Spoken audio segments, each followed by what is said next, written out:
Hello, and I am here with special guest Alistair, Knight of the Orchards. Hey everyone, this isn't my first time here. It's always good to be back. Yeah, so this is an episode that, it's a topic that we had kind of wanted to discuss for quite a while now.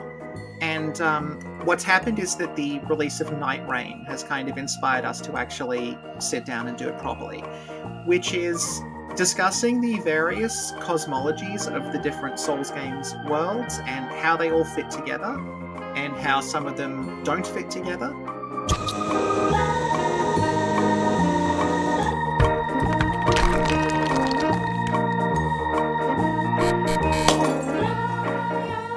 The questions of shared universes, that comes up quite a bit. Yeah, and I mean, if you've been around in the Souls community for a while, you can go. You'll know this, but you can go back to the release of Dark Souls 1 way back in 2011 and find videos on YouTube of people trying to piece Demon Souls and Dark Souls 1 together into a kind of unified multiverse theory. This isn't a new thing within the Souls community. People have been trying to argue that sort of Demon Souls and Bloodborne are part of the same universe, or that, indeed Elden Ring and Dark Souls part of the same universe for a long time. But Nightreign has sort of brought this to the forefront because obviously it's taking bosses from across the various Soulsborne games and putting them within the Elden Ring format, which does kind of give a new impetus to the whole idea. This isn't to say that we actually think that these games are in a shared multiverse, but they are interesting to consider in the sense that they are actually at a basic kind of philosophical, thematic, and also kind of metaphysical level. They actually are quite distinct from each other a lot of the time.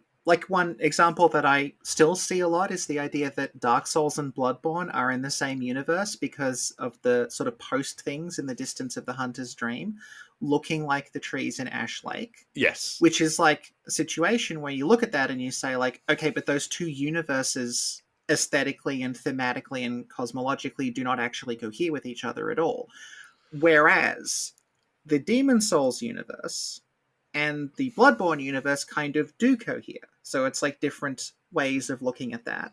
So we'll be going through the various games, talking about how these worlds have been created and understood, the themes that are in them, and then, kind of comparing and contrasting how the different games approach their different worlds. And also, to some extent, what that might say about their creators, because obviously we have Miyazaki, we have, as I mentioned, George R. R. Martin, but also Yuri Tanimura. And I feel like Tanimura's games, Dark Souls 2 and Elden Ring, are noticeably different to most of the Miyazaki games. So, we aren't just talking here about Miyazaki.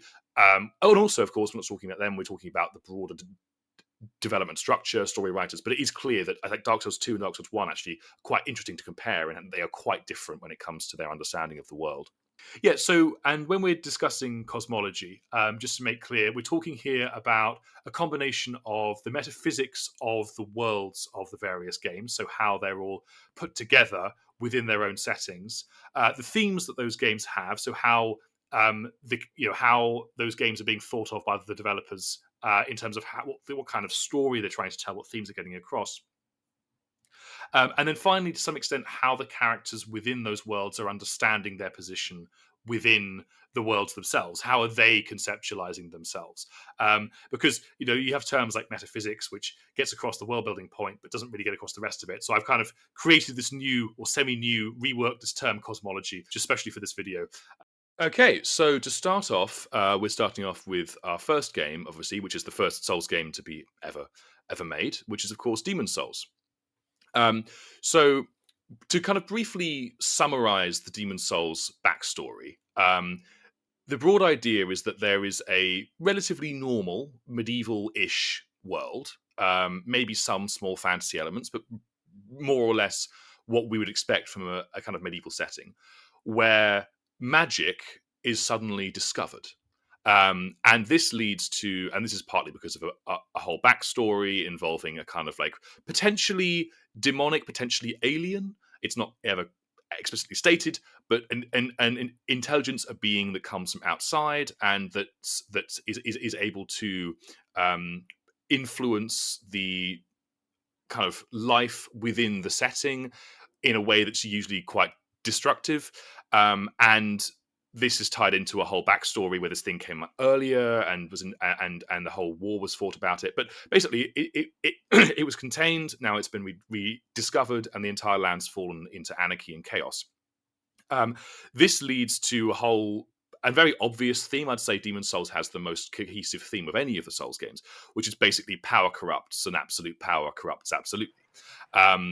At the same time, it also has some interesting stuff around the lore. But basically, I would argue, and I think you might agree with this, that Demon's Souls is a game with a fundamental point to make about the corrupting nature of power. Absolutely. And that's the thing that it focuses on the entire game. Almost everything in that game is focused around that one theme.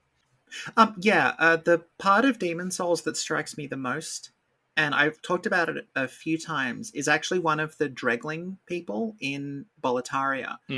He's one of the merchants, and when you talk to him, he sort of waxes lyrical for a while about how, like, the demons have taken over Boletaria, but from his perspective as someone in the lower classes of society, demons running the place and the nobility running the place are the same thing. Yeah, they're interchangeable. Yeah. Because they're both equally abhorrent, but then he sort of muses that actually, in a sense, the demons are better rulers than the nobility, because the demons are on some level kind of like irrational and destructive out of nowhere, whereas the nobility are organizing them to fight in these wars and kind of exploiting them in a different kind of way. Yeah.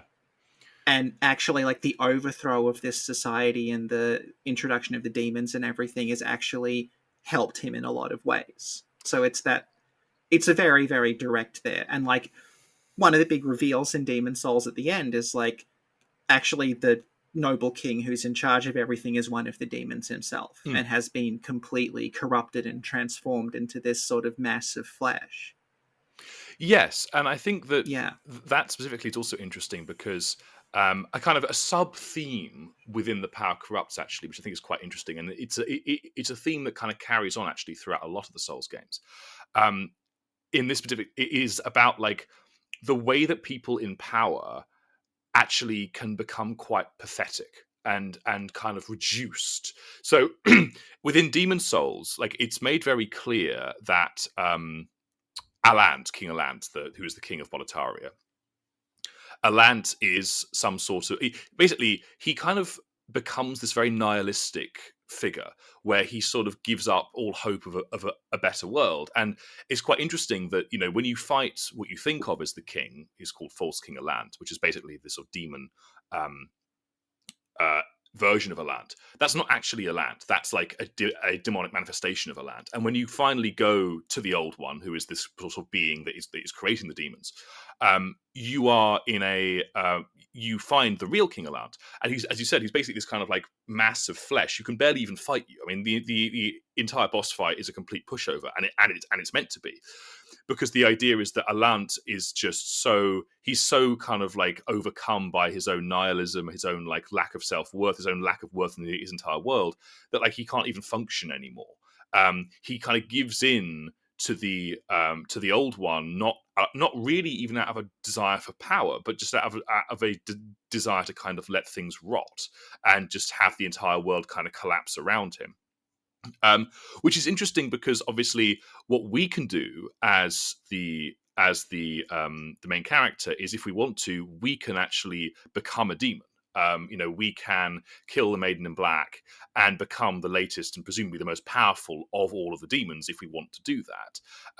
So we're seeing at that point both the idea of like power corrupting, but also like with Alant, it's like power corrupts him, but also it's also the fact that he doesn't really want to engage with the world around him at all. It's almost like a kind of weaponized depression, really. Like it's a very and that idea of like the big bad king being actually this kind of sort of squalid, quite pathetic figure is something that you'll see in a lot of the Souls games. I mean, even up to Elden Ring, arguably with Marika, you see that. So that's and I think sort of going back a little bit to the Old One as well. Again, this is something that you see in Demon's Souls, although I'd say it's much more obvious in Bloodborne and Elden Ring, because it's never outright stated in Demon's Souls, but it's implied in Demon's Souls that the thing that is creating the magic, the thing that is kind of very much comes from outside. Again, it's never Yeah, very stated much. Yeah, it's an yeah. alien because this is a magical world, but this is Mm, clearly mm. not something that is native to the world of Boletaria. It's Yeah, I think it's interesting when you talk about it being like an alien as opposed to a god, because the mm, way that it's introduced, that's the way that you would introduce like a mecha or a yeah, spaceship, because yeah, it does the anime spaceship introduction thing of slowly descending surrounded by birds for scale. yeah, Yeah, which is like, it doesn't sort of bamf into existence. It doesn't rise out of the ground. There's not this like choral music playing. It doesn't appear out of a pillar of light. It just lands. yes, And again, like everything about the old one and like the primeval demons, these sort of like worm things, like they look like worms. mm, It doesn't actually look like a big guy with like horns and a flaming sword. It looks like a parasite. It looks like a maggot. And there are things in Demon Souls that do look like traditional fantasy archetypes. Things like the dragons, and like even to an extent something like the Adjudicator monster. mm, Um, but those, when you read about where they came from, those are things out of mythology yeah, and things people dreamed of. They are concepts that have been brought into being through the interaction of the cultures that created them and what the old one is doing. So in a sense, it's almost like it's like Silent Hill or something. yes, and that's a big Yeah, difference. I was going to make this, but this is a really good place to make this point. That's a big difference between Demon Souls and Dark Souls, in that absolutely. Yeah. the fantastical elements of Demon Souls are almost entirely human created. They are Yes. created through the imagination of the people of Boletaria and its surrounding regions that you visit. It's they are not inherent to the world. Um, Hmm. and again, like I think that's something that people, if you're coming from Dark Souls or Elden Ring and going back to Demon Souls, you can kind of miss this because like you just assume, oh, it's just like Dark Souls, right? Like it's just a land with dragons in it. But actually, when you read up about the dragons, it's like, oh no, like these Hmm. are not things that were here before. These are things that have come only since the old one has Hmm. appeared. And I also feel Yeah. like one thing that I also need to stress here again, it's like the old one, as far as we can tell, is not sentient, or at least if it's sentient, it's not actively controlling Hmm. what's happening. There's a whole subplot in the game about how it turns out that the powers of God and the powers of Hmm. magic come from the same place, which is the old one. Like Yeah. Yeah. whether you're conceptualizing the power of the old one as miracles of God, or whether you're seeing it just as raw power, as in magic, it's irrelevant. They're coming from the same place. And I feel like to me that makes the argument pretty clear that the old one itself doesn't actually control what people do with its power. No. I mean, whether it's sentient or not, it's not the mastermind here. There is no mastermind, and Yeah. that's Yeah. also a very Souls thing to say. It's like so the real enemy in a lot of the Souls games is like the to quote Yahtzee Croshaw, it's just like the entropic heat death of the universe. There isn't like Yeah. a Yeah. grand scheming villain with plans. A little bit of that in Elden Ring, but Hmm. not much. It's just like No. things happen and people react to them, and then things go to hell, and you just turn up and have to find out what happened. Yes. Okay, so I think that's probably enough on Demon Souls. But before we move on, I did want Sophie, if you could briefly give us a quick summary of the influence of Berserk on Demon Souls, because I feel like that might be important to understand why Demon Souls is the way it is.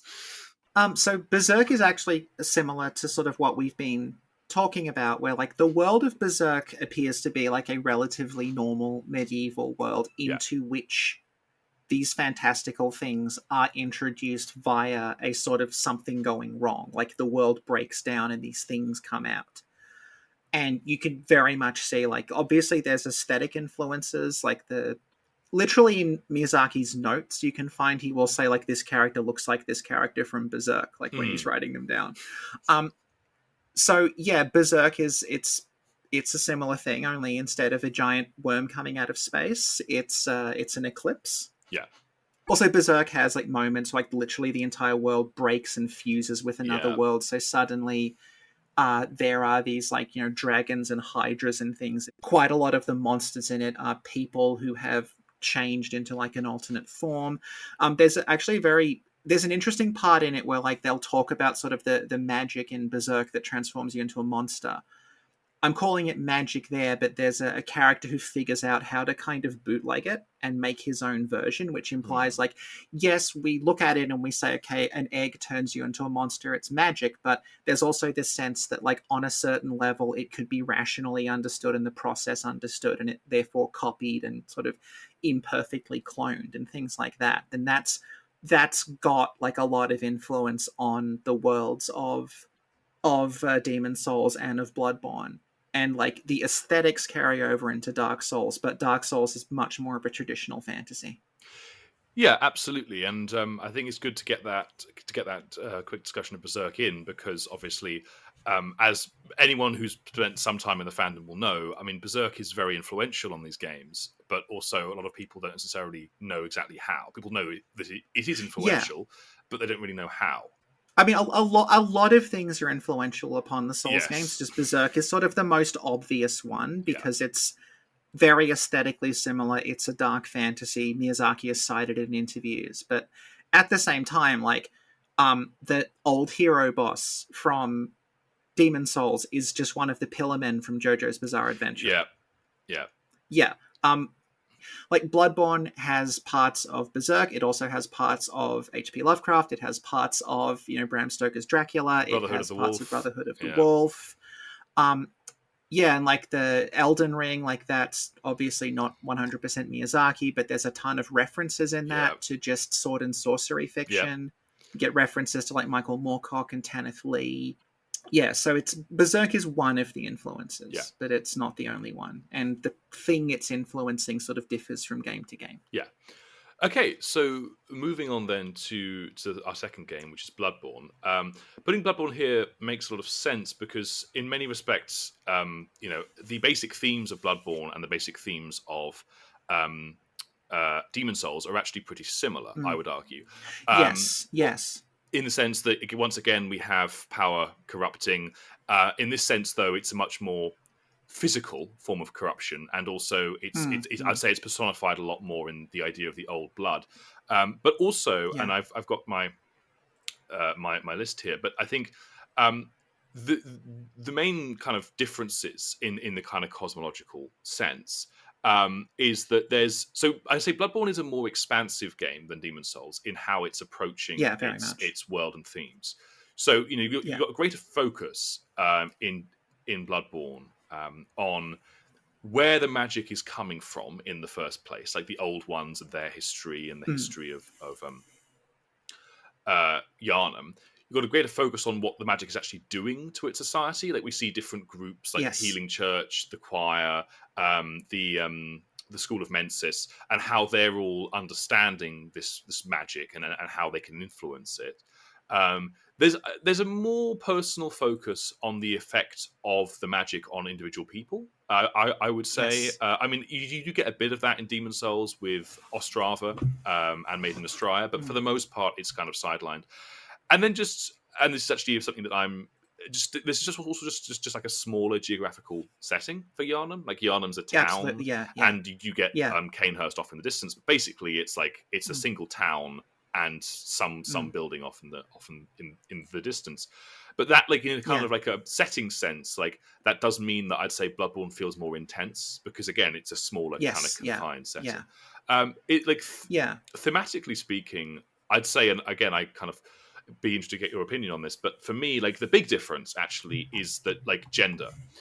Gender is not a theme in Demon Souls. It's just not there. I mean, no, I mean, yeah. Whereas I've literally put I feel like it's something that's always kind of in these works, but mm, Bloodborne makes it very, very upfront. Like Maiden Astraea true, is yeah, Bloodborne is like if Maiden Astraea was an entire game, essentially. yeah, That's one way of looking at it. Yeah.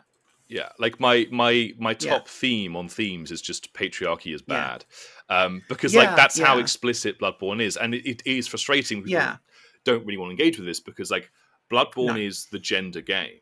I mean, it's it's Absolutely. it's it's a game about like gender. It's a game of. I mean, the entire plot happens because a bunch of intellectual men can't understand the love a mother has for her child. Like that's literally Yes, that the is the whole plot. reason the game Yes. even exists in the Yeah, first yeah, place. yeah. I find the like patriarchy is bad thing interesting because it's more like patriarchy is and Yeah, it's bad. Like that there's not okay. Yeah, necessarily like there's not sort of any proselytizing or a no, deliberate sort of like argument against it. It's just demonstrating its logic taken yeah. to the extreme.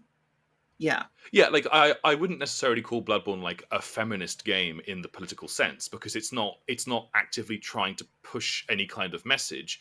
It's just Mm. showing like like basically you Yeah. can take from it as much of the gender stuff as you want to.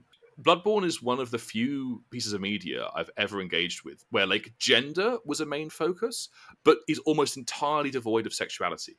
Like sex and Yes. sexuality is almost nowhere in the game. Like when it even when it happens, it's portrayed almost as like this kind of horrifying thing. It's like like the kind of like Yeah. Yeah. the red moon descends and like the blood Mm. on the wedding dress. Yeah. It's all very like icky and disgusting and dirty. Yeah. A- Yeah. and again, I mean, there's nothing wrong with that. It's just interesting because normally when you have themes about gender, you tend to have themes about sexuality and sex as well Mm. alongside. But in Bloodborne, you just don't. So yeah, Yeah, because like interestingly, one of the prominent characters in Bloodborne is a sex worker, yes, and yes, you she can is. get her services, but what it actually is a blood transfusion. Yeah, it's not. It's nothing to do, yes, exactly. Yeah, and she becomes pregnant, but she becomes pregnant in this sort of immaculate conception that Yeah, occurs. She doesn't actually have sexual intercourse with anyone, and like, yeah, I think Bloodborne's interesting in that like people describe it as a cosmic horror story, mm, and it like Bloodborne to me almost feels like the fandom becomes a meta commentary on the story itself because the fandom consistently makes the same mistakes as the characters in the game do. yeah, So there is this constant denial in the fandom that like all of this gender stuff people are talking about is actually a distraction from the real story, which is just this overcomplicated Da Vinci Code thing that no one could possibly explain unless yeah, they watch 8 hours of someone citing a Wikipedia entry. yes, And that's also what the Healing Church do in the yeah, game. Like they encounter a mother who is separated from her child and they do not understand that connection. So they go down this route of all of this like, arcane black science and like we just need to figure it out and we're gonna like cut it up and measure it yeah, and perform all these experiments and make all of these lists and number everything. And it gets them nowhere. And I think like it's interesting because people say, "Oh, Bloodborne, that's that game that starts off as a gothic horror story and then it becomes a cosmic horror yeah, story." But like that's you're missing the actual ending, which is that it yeah, loops back around and becomes a gothic horror story again. Because the fundamental logic of Bloodborne is that like you resolve this crisis by avenging like this woman who died and had her child taken away from her. yeah, And if you can follow that part, you can kind of follow the story. And what happens with a lot of the like lore people is that they get bogged down in the middle bit, yeah, which is also what the characters in the story did, yes, and they lose sight of what's actually happened, which is also what the characters in the story did. yeah. I've always found that kind of really fascinating to watch and also quite frustrating. Yeah, I think so. Actually, there's a few things I pick out from that. One, I think it's actually, as also a meta commentary, it's kind of interesting to me actually that when I was writing the notes for Bloodborne, I didn't really start by actually talking about the world of Bloodborne. I almost went straight into the Yeah. themes because, again, like although the world of Bloodborne is interesting, it's in a way it's the least interesting part of Bloodborne. Bloodborne isn't Yeah. Dark Souls. It's not Dark Souls No. 2 or Elden Ring, where like you kind of need to have a background in understanding the world to understand what the themes are going for. Yeah. Themes of Bloodborne are Yeah. Yeah. really obvious and really simple. And like the world Yes. building Yeah. stuff is fun, but it's not Mm. really the main focus, at least not for me. And the other thing I would say as well, like I've never really understood the claim that Bloodborne is cosmic horror because it's just not. No. You It has the aesthetics of cosmic horror, but Yeah. I would call it Lovecraftian in that, like, it has the aesthetics of Lovecraft, but like a cosmic horror story. If you've read Lovecraft or any other, like the whole point of those is that like it's basically about you being alone in the chaos of reality and the Mm. universe. Like it's Mm. intentionally meant to make you feel small. Bloodborne is a game where you beat up gods and take their lunch money. Like Yeah. it's Yeah. not a game Yeah. about you being like the Yeah. the the entire way. And actually, I was going to talk about this now actually because I'm going to talk about it later. But the one of the things about Bloodborne that I found fascinating when playing it is the way that you as the character kind of interact in small ways with the world around you. So like, Mm. you know, in Dark Souls, when you write a message, your character literally kneels down and writes a message on the ground. In Mm. Bloodborne, when you write a message, you snap your fingers and the messengers come out of the ground and do Mm. it for you, and stuff like that. And the fact that like when you kill most of the bosses, the text that comes up is literally prey slaughtered. Like you Yeah. are the badass, you are the hunter, Yeah. you are the Yeah. guy or girl who's going around just murdering people and getting others to do your bidding for you. It's a million miles away from Dark Souls, where the whole point is that you are Mm. actually this kind of suffering thing that's being pushed through a gauntlet you don't really understand. It is like Mm. Bloodborne is a power fantasy in the way that like Dark Souls just isn't, and I always found Yeah. that very interesting because again I feel like there's not enough engagement with the way these games are trying to make you feel at an Yeah. individual level.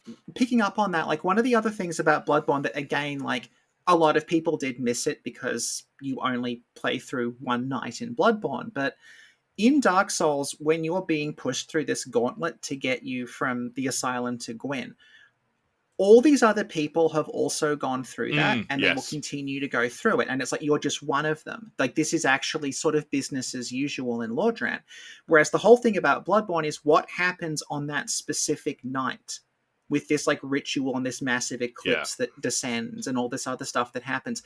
That's just that night. Like you happened to be there at the exact time Yeah. this happened. Your story is unique and it positions you like the narrative is a little weird because your character as a character is not actually given a massive amount of motivation. Yeah.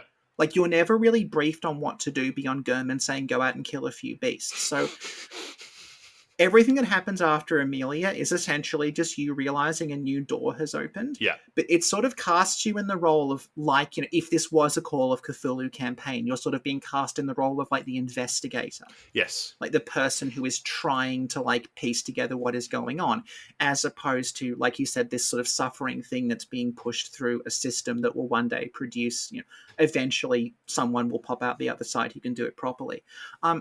But yeah, the aesthetics of cosmic horror being used are interesting because like if you think about the way that the Chalice dungeons work, Yeah. Lovecraft really likes ancient alien Yes, ruins he does. that have been buried, right? Like the obvious one is like the island in Call of Cthulhu. Yeah. Now, this is superficially, it's a similar thing. It's like this is an ancient alien labyrinth. There is this Yeah. thing at the bottom that's like beyond human comprehension. But the difference is that, like in Lovecraft, that sort of stuff is explicitly this is just pre-human. This is like something that should not be. It has just been slammed into the middle of the world. It doesn't make any sense. In Bloodborne, that stuff is historical. Like you are actually going through like the bottom of the city. You are finding out more and more about where this came from. So there's actually continuity of development there between the cosmic horror stuff at the bottom and the society that you have now.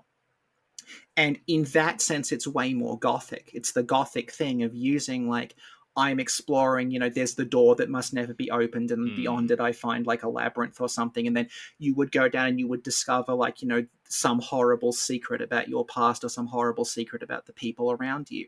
And Bloodborne's doing that. Yes. But it's doing it with the aesthetic of like this is where Cthulhu is buried.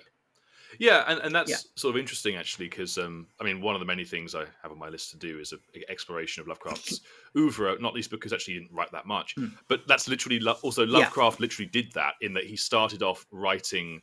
He starts off mostly writing gothic horror and ends up creating his own subgenre of gothic horror. But there's a lot of stories like The Rats and the Wolves, for example, where you have like what is a classic gothic horror story about finding out your ancestors are these horrible, depraved people, but it's very much couched in the kind of language and the understanding of cosmic horror.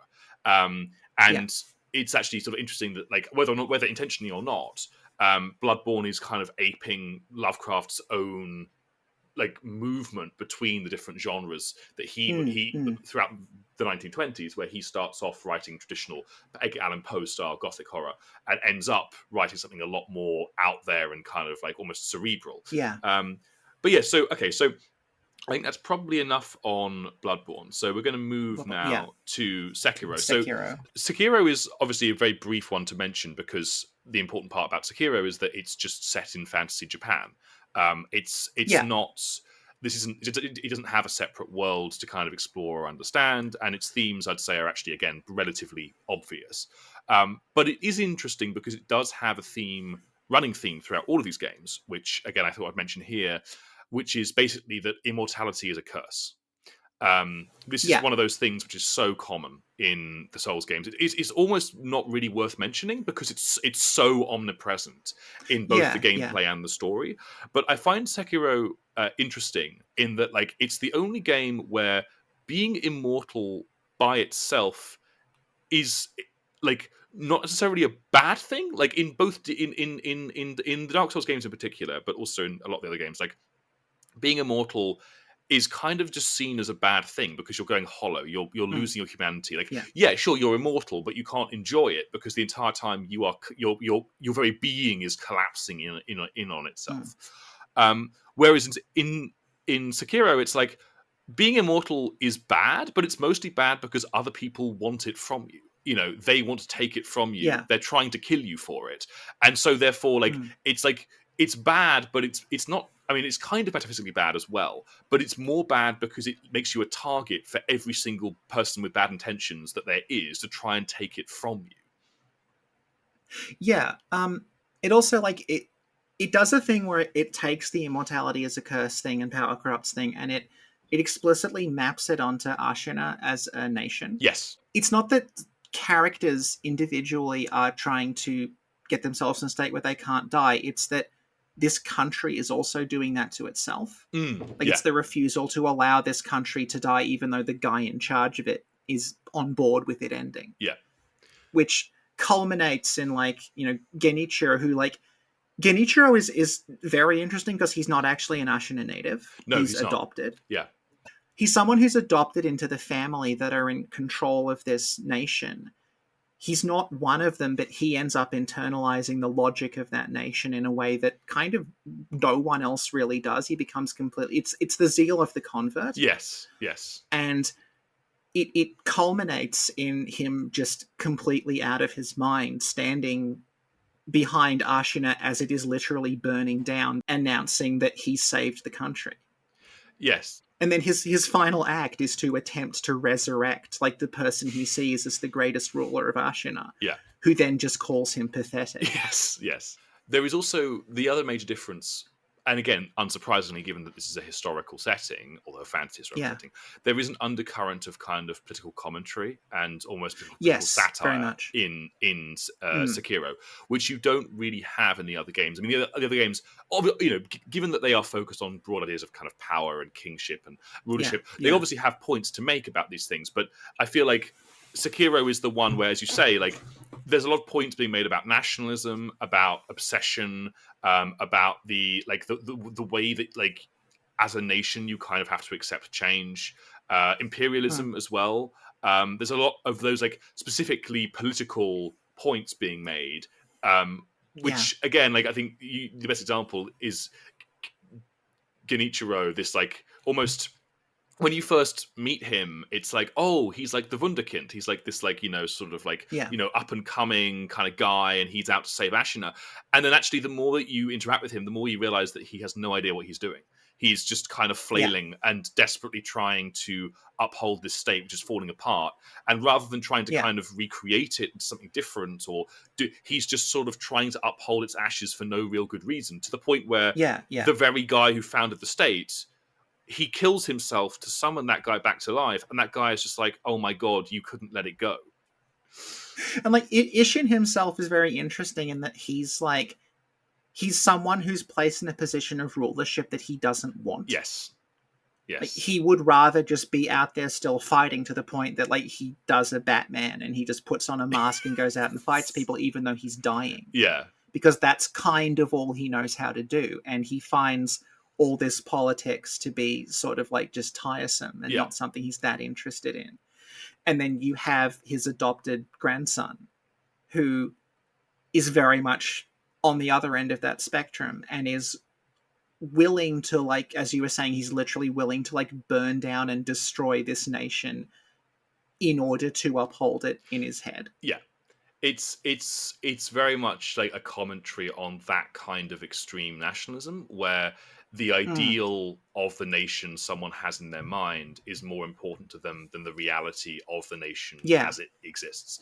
It's that SpongeBob meme where it's like, we did it, Patrick, we saved the city, when like it's just burning in the background, because like it's so that's the thing that I think defines Sekiro in opposition to the other ones the most, in that there is this undercurrent, and it isn't undercurrent. I mean, the game isn't like explicitly political satire, but you can see through the way it engages with Ashina, its politics, and also the politics of like the central ministry and all of that. Like it's making political points in a way that is more direct and explicit than the other games, which are much more kind of general and sort of cerebral.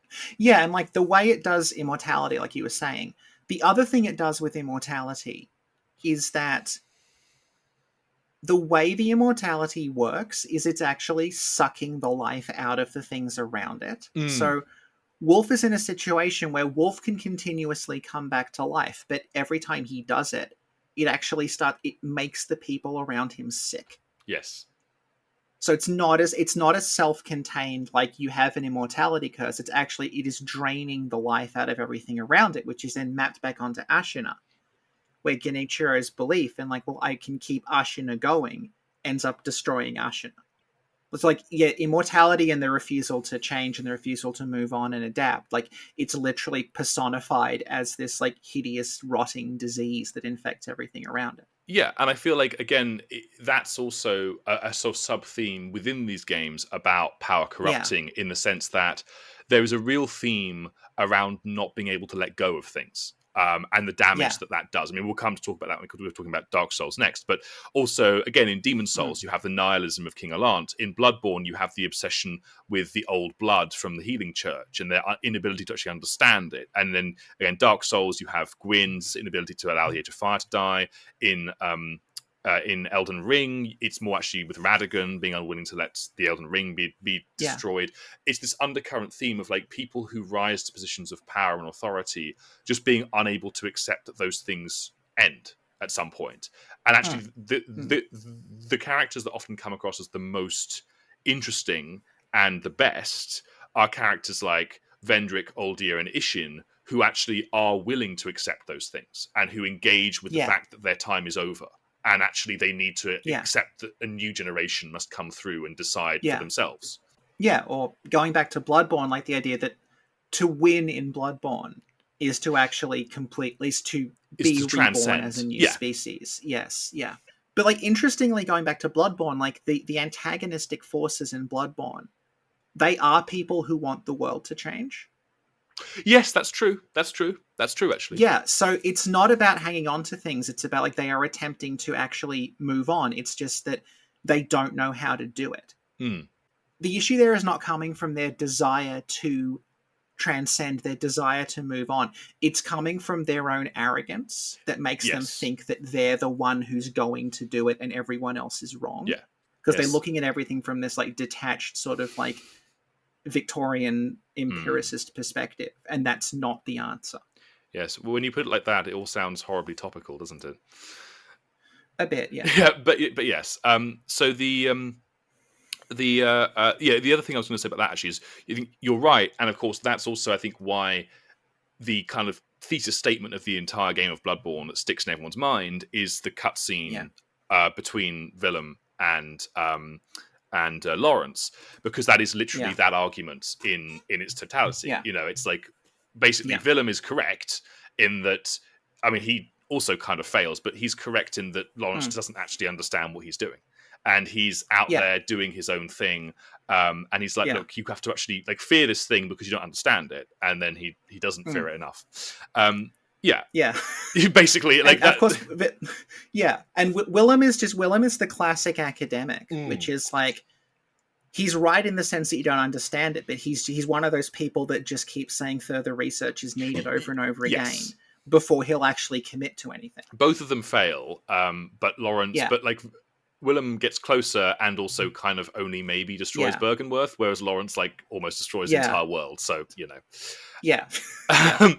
but yeah, okay. So then that's good then to get through on Sekiro. So now we're coming to kind of group 2, and Group for these two. ones, so for group 1, I mean, we've talked a bit about the worlds and the world building, but I've mostly left that out for group 1 just because it's less important to actually understand what the games are going for. You know, again, like the world building in Demon Souls and Bloodborne is interesting, but to be honest, the main focus of those games is actually on the themes and like the thematic ideas that drive them. The worlds are just like the A themes framework. reified as a Yeah, physical space. Yeah. exactly. Which Whereas, is even more explicit in Bloodborne, where they just straight up have like this is dream logic. If you yeah, feel it's just dream. something, it It's just becomes dream real. logic, Yeah. and also the game itself isn't entirely finished, so you get these odd, weird bits and There's pieces that. where, Yes. yeah. Yeah. Whereas when it comes to when it comes to Dark Souls, you can't really do that because to actually understand the No. themes of Dark Souls, you need to understand the metaphysics of the world. So okay, we're gonna start off here. I'm going to try and explain this as briefly as I can because it's quite a lot here. So Yes. when we're talking about Dark Souls, so Dark Souls has the most complex backstory of any of the Souls games, and I'm including Elden Ring in that. Yeah. In the Elden Ring does Yes. have complex backstory, but it's much more understandable to the human mind because it's all about relationships and people and stuff. Whereas Dark Souls is all about the metaphysics of the world. It's all about how the world's created. The other problem with talking about Dark Souls, in a sense, about the kind of the cosmology and metaphysics, is that almost nothing in the game can be taken at face value. The game is full of people trying to deceive you, actively deceiving you. We don't even know if the intro cutscene. I mean, we have to assume that it is a fair depiction of history, but we don't even know if the intro cutscene is a fair depiction of history. So, assuming that we accept the intro and item descriptions do represent a kind of objective truth, then we can start to make some assumptions. So, okay, Sophie, do you want to talk a bit about the first flame? I realize this is not an easy topic, but just give us a brief overview of I'll go through the ages and cycles, but just the first flame. So the first flame is, like you said, it is the first flame Yes. in this world. Asterisk that we're aware of, because it's possible this all happened before and things reset. We'll just leave that to one side for a while. So the idea as put forward in the opening sequence is that, like, prior to the first flame, everything was an in-between state. Yeah. So everything was grey. So it's like, it's not dark, it's not light, it's just grey. Yeah. Like, everything's mist, so it's not nothingness, but it's not like solid. It's something that's very sort of like almost intangible, but it is there. Things sort of lack hard boundaries. Like, you'll see, like, there'll sort of be like a mountain maybe coming out of the mist, but everything feels unformed. And the only things that live there are these dragons that, specifically because, like, this is the way that Dark Souls does things, there's more than one kind of dragon, to be clear. There are these specific things called the everlasting dragons who, this gets a little more complicated once we start hitting Dark Souls 2, but for now, as far as we're concerned now, they don't reproduce, they don't really live, they don't die, they just sort of are. So it's this situation where, like, also interestingly, like, they don't appear to have sexes, they just sort of are. So nothing, it has sort of defined edges to it. And then when this flame appears, we don't know from where. The intro shows it sort of spontaneously appearing from below ground, but that's a visualization of a story somebody is telling, so who knows where it came from. When that happens, the advent of that flame transforms that world, because now all of those things that were unformed and grey and sort of nebulous start to get defined by the presence of flame. So suddenly, like, it's not grey anymore because you've got a light source. So some things can be lighter and some things can be darker. You can have bright things, you can have things casting shadows. The fact that flame exists means that, like, there is sort of a concept of entropy and a concept of time passing, because flames can burn out. So the things that used to be everlasting, maybe they don't last forever anymore. And it's sort of it's like it's the equivalent of like, you know, the asteroid striking Earth and killing the dinosaurs. It's like everything has changed as a result of this flame, and it begins a new age in which it's almost like the flame sort of has altered the laws of physics. It's altered the rules of this world through its appearance. And then the story from that point onward is essentially about like how sort of the forces that come forth along with this flame shape this new world. Yes, and that's a very good summary. Thank you, Sophie. Because the thing about Dark Souls 1 in this sense is that it's a game that's very much about the way that the metaphysics of the world is interacting with the way that people are understanding it, which in my mind is basically what cosmology is. Yeah. It's like the way that people are in the world are understanding like the way their world is in like a metaphysical objective sense, and the kind of the way that they are relating to it and how they understand that both as a culture and kind of internally within themselves. And the thing to get across about Dark Souls 1 is that the world of Dark Souls 1 is not just fundamentally different from our own world, it's fundamentally different from every other world in the series. Like you have to understand it on its own terms. And this is also why I get very frustrated with Dark Souls 3, which we'll get to, because Dark Souls 3 kind of drops a lot of the interesting stuff and doesn't replace it with anything else. Yeah.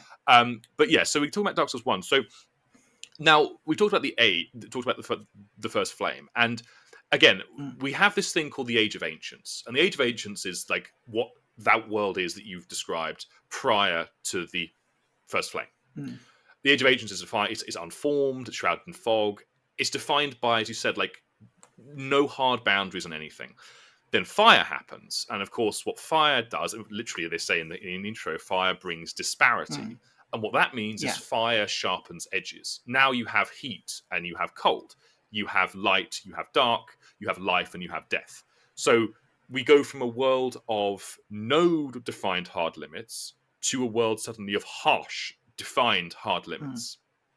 And it goes from the Age of Ancients, also maybe called the Age of Grey, to the Age of Fire. Again, I've got here like the Age of Ancients is defined by grey, unformed, lifelessness, monotony, all of that stuff. Then this gives way through the literal appearance of the first flame and the metaphorical appearance of binary opposites, light, dark, life, death, to the Age of Fire. Now, we don't actually know specifically what defines the Age of Fire, but I've given it kind of a crack here. Like, Age of Fire is defined by duality, like binary opposites. But specifically, it's defined by light, fire, consciousness, and maybe kind of civilization. It's not quite clear. But the idea sort of is that, like, and again, I'll talk about this a little bit more later, but like light aspects of the light soul seem to be defined by mental aptitude or ability, perception, these sorts of things. And again, we'll get to that. I'll talk more about the magic. But these stand in opposite to things that are associated with the darkness, which again in Dark Souls 1, because this changes, but in Dark Souls 1 are very physical. It's all about the physicality. It's like sort of there's a very like tactile sense to the stuff that comes from darkness. It's very viscous. It's oozy. They talk about it specifically like it's viscous. It's warm. It's heavy. And the civilizational aspect is more just in opposition to the stuff that we see from the coming Age of Dark. One thing that is interesting about the Age of Fire is that you do have these defined, and I'm using civilization here in a very broad sense, defined static hierarchies and societies. You know, the society of Lordran that we visit in Dark Souls 1 is very hierarchical, and you can tell that from little things like the way that the giants are all been enslaved, or the way that like humans are seen as being below the gods. It's a very like stratified society, but also it's a society that has these great works of art and cities and stuff. Whereas the stuff you see from the Age of Dark, like in New Londo and especially in Ulasil, there's a real kind of, again, I sort of hate to use this word, but I can't think of any other word to use, very kind of primitive aspect to it. It's very much like you know, you find Manus, the first man, who is the furtive pygmy, let's be real, in a literal like Stonehenge style coffin. You know, like he's underneath this grand opulent city of Ulasil. You have like the most primeval thing that people tend to think of when you think of like prehistory humans, like stone circles, standing circles. And so, and Yeah. of course, with New Londo, the other place that gets overtaken by the dark, we see the decay of that society into just pure might makes right. Like there's all differentiation aside from just who can kill the most people and take their humanity gets Yeah. washed away. So Yeah. yeah, Which is so also what Karth is it's pushing you to do as trying to well. argue to do. Yeah. So Yeah. so Yeah. then Yeah. so I've jumped ahead a little bit here, but to go back slightly. So the way that Dark Souls 1's backstory works is once the first flame appears, you get a bunch of creatures, and it's not clear if these creatures existed before. This is when you get, again, because like it's implied but never stated in the game that there are other creatures like the basilisks and also maybe Hmm. Karth and Frumpt who also existed pre the fire Yeah. as well. So like this is when like the internally contradicting nature of Dark Souls starts to kind of trip you up when Yeah. you're trying to explain it. But basically, these things, and we're going to call them pygmies just for ease, appear from the Yeah. dark. And of them, some of them, or maybe even just four of them, are able to Hmm. extract from the flame the souls of lords, or the lord souls. And Hmm. basically what Yeah. these are is aspects of the flame, like the four major Yes. aspects of what the flame is providing to this new age, Yeah. which is life, death, light, and dark. So that's Yeah. Gwyn, Lord of Sunlight, with the light soul, Nito, First of the Dead, with the death soul, the Witch of Izalith with the life soul, and then, of course, the Furtive Pygmy, who is so easily forgotten, with the dark Yeah. soul. And basically, all of them aside from the Furtive Pygmy, again, it's not clear how or why, but they end up in a massive war with the Ancient Dragons. They beat the Ancient Dragons and set up this Age of Fire. In terms of like the war, like I mentioned earlier, it's kind of like the asteroid killing the dinosaurs. Yes. That sort of heralded like the mammals starting to take over. Also in the same, like I think actually a better description would be like when oxygen started forming, Yeah. and suddenly things could come out of the sea. It's just like this is just the way the world is going. Yes. And I think that's an Yeah. important thing to note about Dark Souls 1 again in particular, is that Dark Souls 1, the backstory of it is defined by a kind of fatalistic movement of time in a way that none of the other Yeah. games are. Like, as you say, like the Age of Fire happening is just like a part of the way the universe develops. It's not like a Yeah. moral or immoral thing. It's totally Yeah. amoral. It would be, as you say, it would be like taking a moral position on like the ending of the last Ice Age. It's Yeah. irrelevant. Like these are things that happen beyond human ken, and also just like they just happen as a result of the world going through these stages. It's not something that can, well, arguably can't be stopped. We'll see. But you know, it's not something that like is in any way like is even sentient. It's just happening, right? Like the ages Yeah. happen, Yeah. and the world just has to kind of respond to that. And that is very different from how Dark Souls 2 conceptualizes its Yeah. own Yeah. world. But again, we'll sort of Yeah. get to that. But yeah, so to go back then, so basically you've got the Age of Fire has happened. The three lords have conquered the dragons.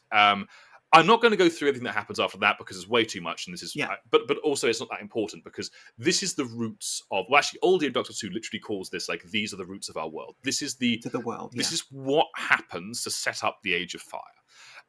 Yeah. Besides that, all you really need to know is two things. One, that roughly it seems about 1,000 years goes by, in which case, in which time the lords have set themselves up in their own different kingdoms. The other important thing about that is that you have the Furtive Pygmy, who's so easily forgotten. And the point about Yeah. the Furtive Pygmy is that they, rather than doing what the other great souls, the great lords do, which is like keep all of the power of the soul they have within themselves and their immediate family, Furtive Pygmy intentionally spreads it across their entire species, which we would call humans. Yeah. So each Yeah. human has within them this tiny fragment of the dark soul. And this is important because as the Age of Fire goes on, at some point, and we don't know when, Gwyn discovers, and presumably the other lords discover, that the first flame is going out. And this is Yeah. actually really important because, again, when you think about it, this makes total sense. the ages are defined by this like unrelenting, unremitting change. So you have the first age as the age of nothingness, the age of things being unformed. The fire, the first flame appears. Suddenly, you have an age defined by duality and opposites. But of course, fire eventually goes out.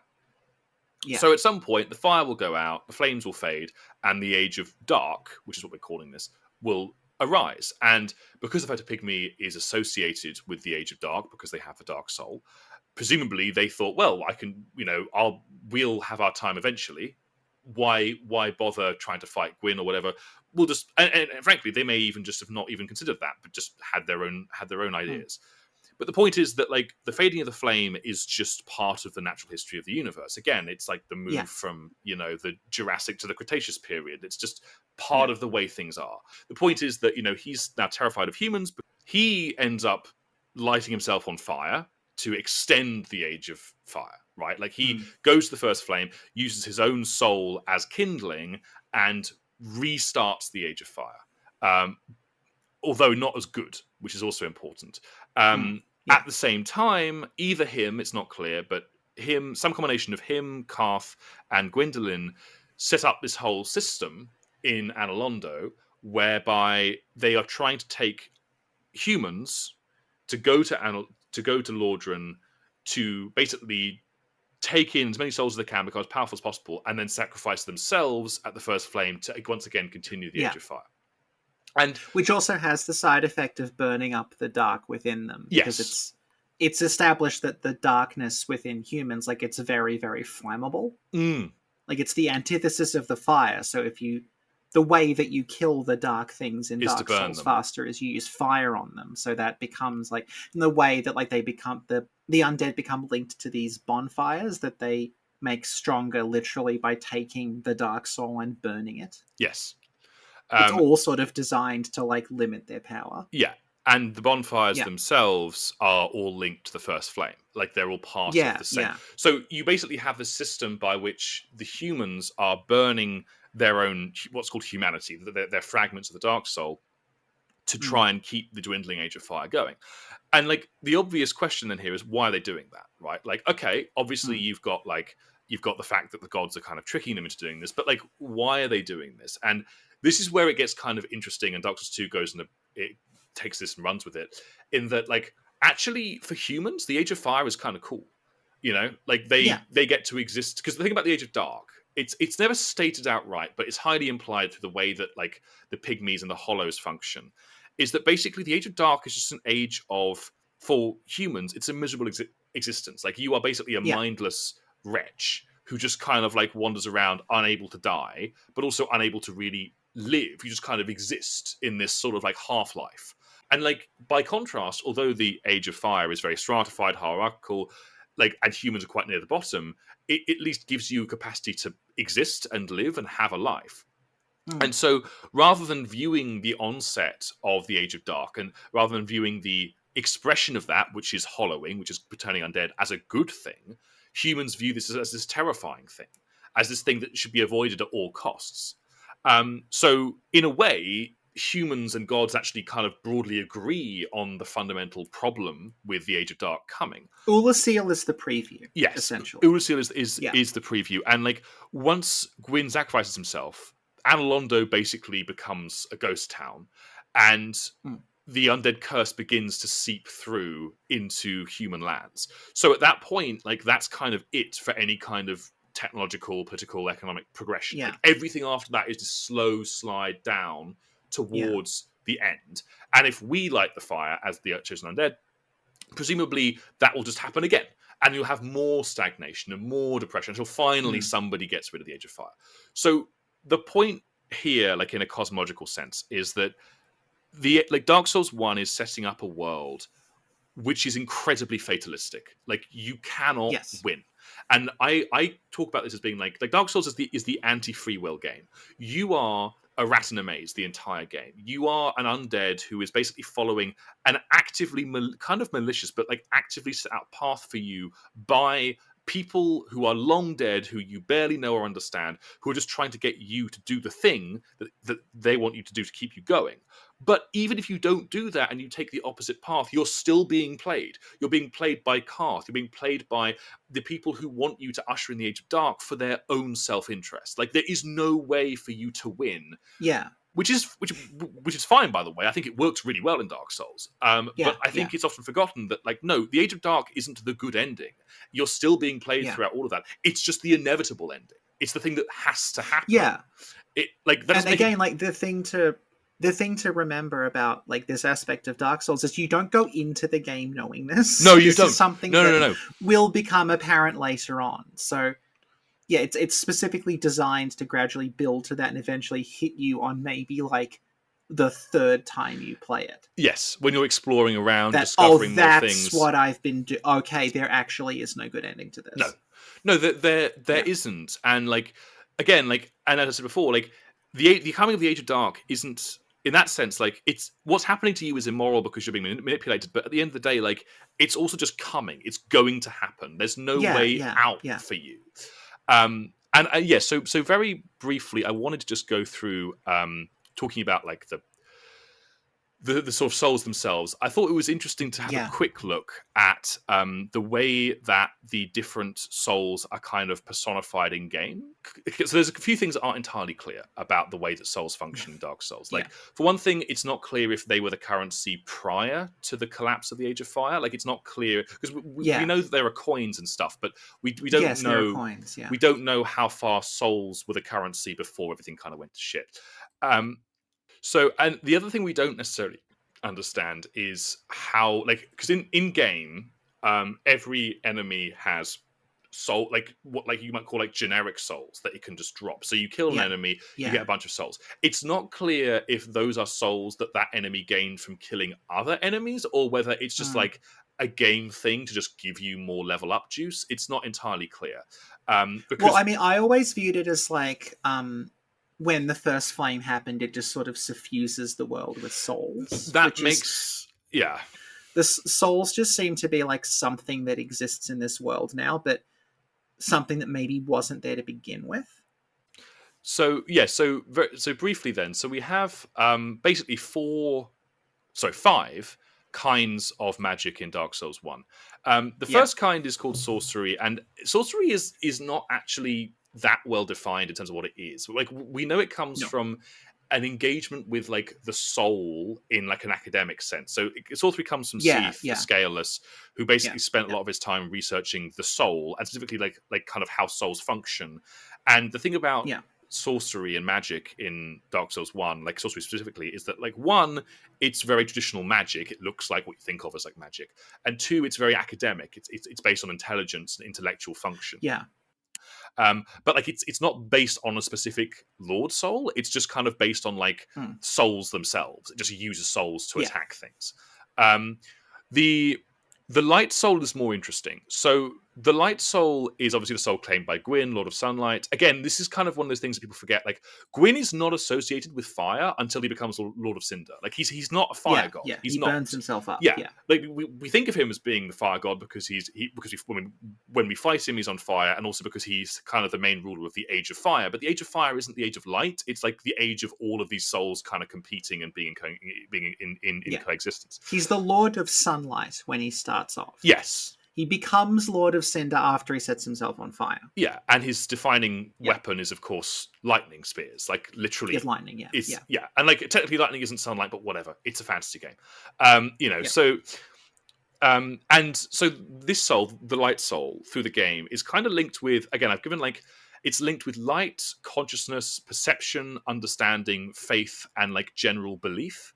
And it's linked to 2 kinds of magic. It's linked to the miracles, which specifically are like, they are supposed to be like tales of the exploits of the gods. Like, and the idea, I guess, for that is like, you are reading the exploits of these powerful beings, and that belief, that faith you have in them is kind of crystallizing into a specific form of magic.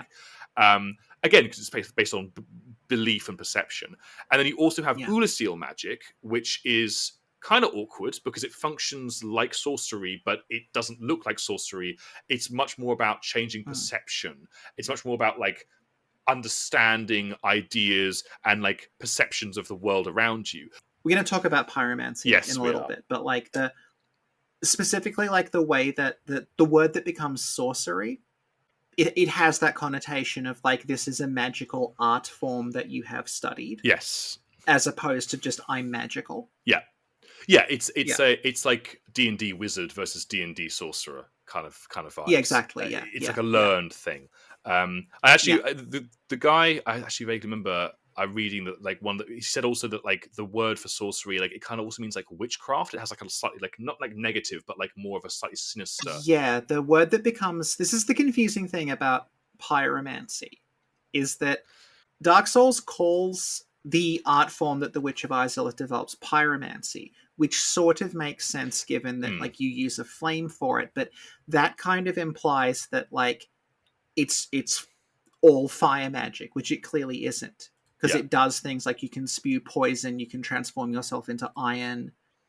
The word that becomes pyromancy is like it's jujutsu, Yes, I was about which yeah. is means it means like witchcraft, and like it's I think we've talking about the same article, but the same person I think pointed out that like hex would actually have been another word they could have used, but Yeah. they end up using hex in Dark Dark Souls 2 Souls to mean 2. something Yeah, I completely know. different. Yeah. We're referencing the same article. Yeah.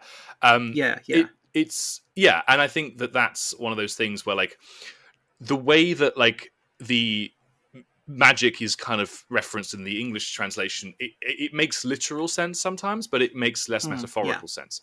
And actually, I was just going to Yeah. come on to this. So, like, the life soul is the soul claimed by the Witch of Izalith. And, like, okay, so Yeah. I personally think that there's some changes in development that kind of mess up how people are thinking about the life soul. Right. So, I wanted to reference very briefly.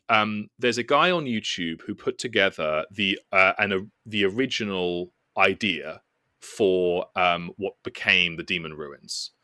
Right. Oh yes, yeah, Yeah, yeah, yes, and the thing the about swampy version, yeah. yes, and the thing about the Yeah. original idea for the Demon Ruins is it makes so much more sense.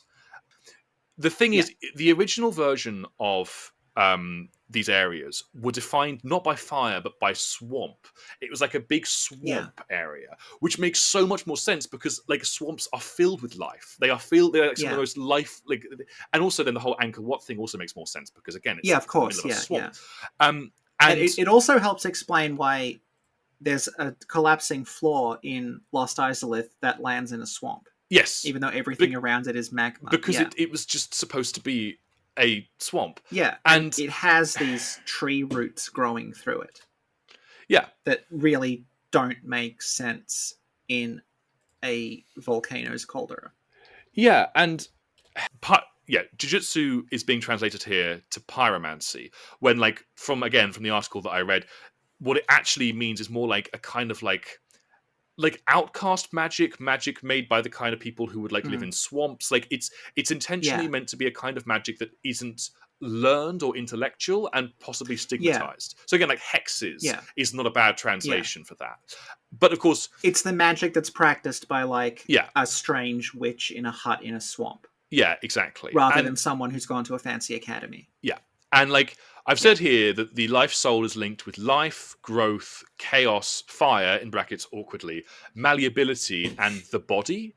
And one of the things yeah, about pyromancies that doesn't make sense if you view them as pyromancies is that a lot of them are to do with like altering aspects of your body. So like iron mm. flesh makes your body harder. Like when you do the poison attacks, you're literally spitting poison from your mouth, you Yeah, know, like yeah, and also like things like undead rapport, which is not it's about like like influencing other people around you through like fire and stuff. So the life soul is linked with fire, but it's not like the first flame fire. It's more like no, you are harnessing the power of the chaos flame, but like elements of the yeah, old life magic still exist within the chaos flame. It's just yeah. become more defined by fire now, and it's not the same fire as the first flame.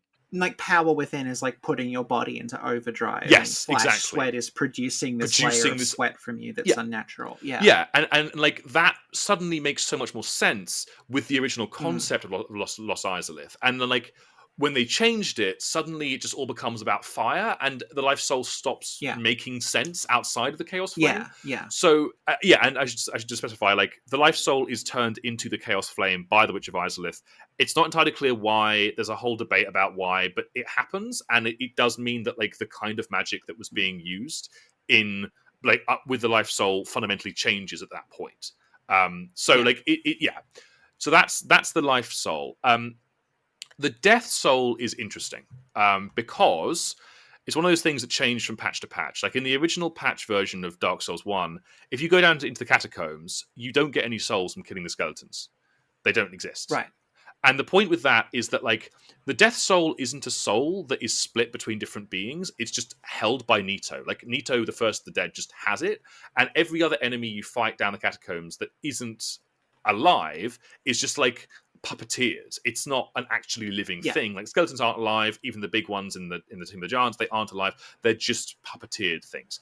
What makes this kind of awkward is the fact that it's not entirely clear, but possible that the supposed, like, the seemingly human things you're fighting in the catacombs are people trying to steal the power of Nito. Like, there's a whole thing about, like, whether or not Nito is actually in control of what's happening in the catacombs, or whether he's just, like, kind of sleeping and, like, it's been taken over by all these cultists. And they reference like Pinwheel stole the Grave Lord's power. Grave Lord's power. What exactly does that mean? Yeah, he's also somehow got, like, the Rite of Kindling as well, or maybe that is the power of the Grave Lord. It clearly wasn't entirely finished or thought through, but the point is that like, Nito is the guy who has the Death Soul, and that's just it. He's just the one guy that has it.